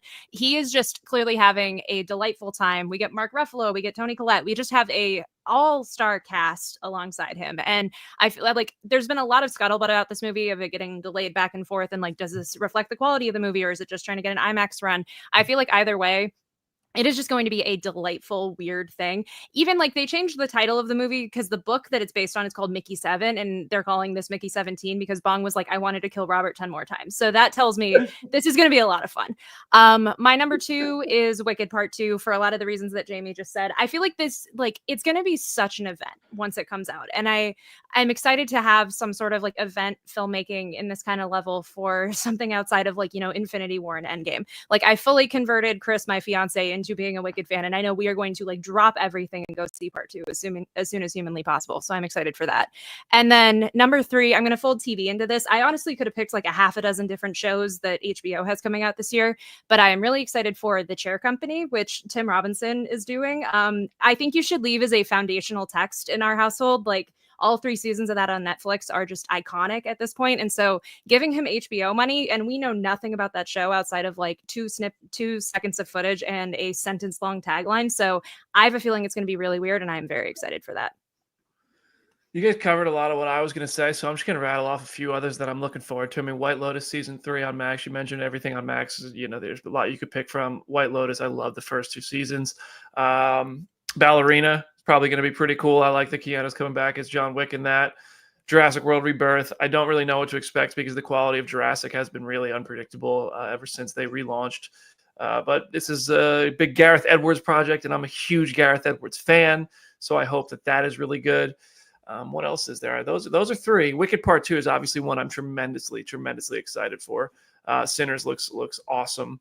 I don't know how Aaron is possibly going to survive that, but I mean, F1 is probably going to be really cool. I mean, we got Avatar coming this year, a Predator movie coming this year. So there's a lot to look forward to that we just covered them. You know, we'll talk about that stuff here on Phase Hero whenever it feels fitting. And who knows? Big year ahead. Who knows what's going to come of Phase Hero? But those are our hype rankings. Those are the things we're looking forward to. Oh, The Last of Us season 2. When there's so much time between these things, like, I mean, it is what it is. White Lotus, at least it's an anthology, but for the most part anyway, like anthology season. Fake for not saying The Last of Us. Gen V season 2, is that this year? I think so. Oh, that's, interesting. I don't even know. I don't know. Gen V exceeded my expectations. That one surprised me. I loved Gen V. Yeah. All right, Jenna, any last words for our first action-packed, double-sized episodes of Phase Hero for 2025? This was so much fun. I'm so glad we're all still friends after all of this. This was much less chaotic than some of our previous ones were. We're not fighting each other, which is delightful. It's at Hey It's Jenna Lynn on social media. As always, go read some comics and go subscribe to my YouTube channel, which is at Go Read Some Comics. I will have a new Creature Commandos breakdown video for the new episode, probably by the time you're listening to this. So go check that out. I don't know if you were listening, Jenna, but we got the first ever. Well, fuck you then. During the But rankings. that was from a place of love. That was, yeah. I viewed that from a place of love. Jamie, got any last words for today's show? Yeah, I just want to thank the people in the comments for being vibing with my energy today. Clearly, like, I struggled, and I really want to thank my co-host for starting at 4:00 so that I could sleep as late as I needed to. I had a great time last night, and I hope the rest of you did. I hope you all have a wonderful, beautiful 2025. It's going to be a tough year, you guys. There's a lot of rough stuff ahead, but hopefully here on Phase Hero, we can make your lives a little brighter. And hopefully in 2025, people stop taking their phones out in movies. That's all I gotta say. Oh, you're cooked. Aaron. Oh God, it's at Somebody Corner and all the things. Thank you guys so much for hanging with us. This was so much fun. I really enjoyed how weird it is. Yes, bro, Jamie is the best Jamie.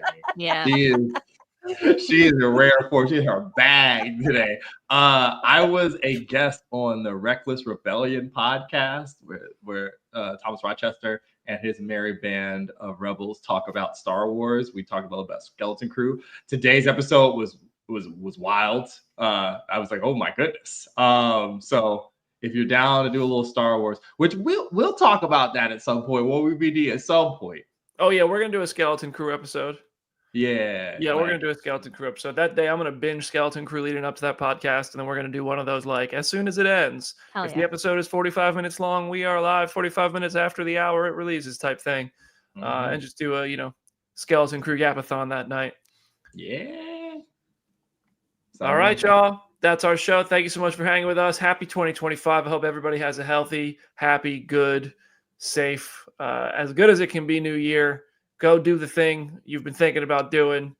You know, all that motivational shit. Just actually do it. The year's going to pass regardless. So look back at the year and do something with it. Whether you want to go to the gym, you want to start a business, you want to write something, you want to spend time with somebody, you want to send a text, whatever. We want to watch something. Go do it. Go do it.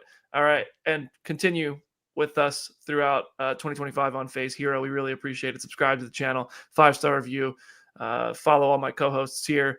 And, you know, it's going to be a fun ride. We'll see you next Wednesday, I think, is our next episode. That makes sense. I don't think there's anything between now and then. So long, everybody.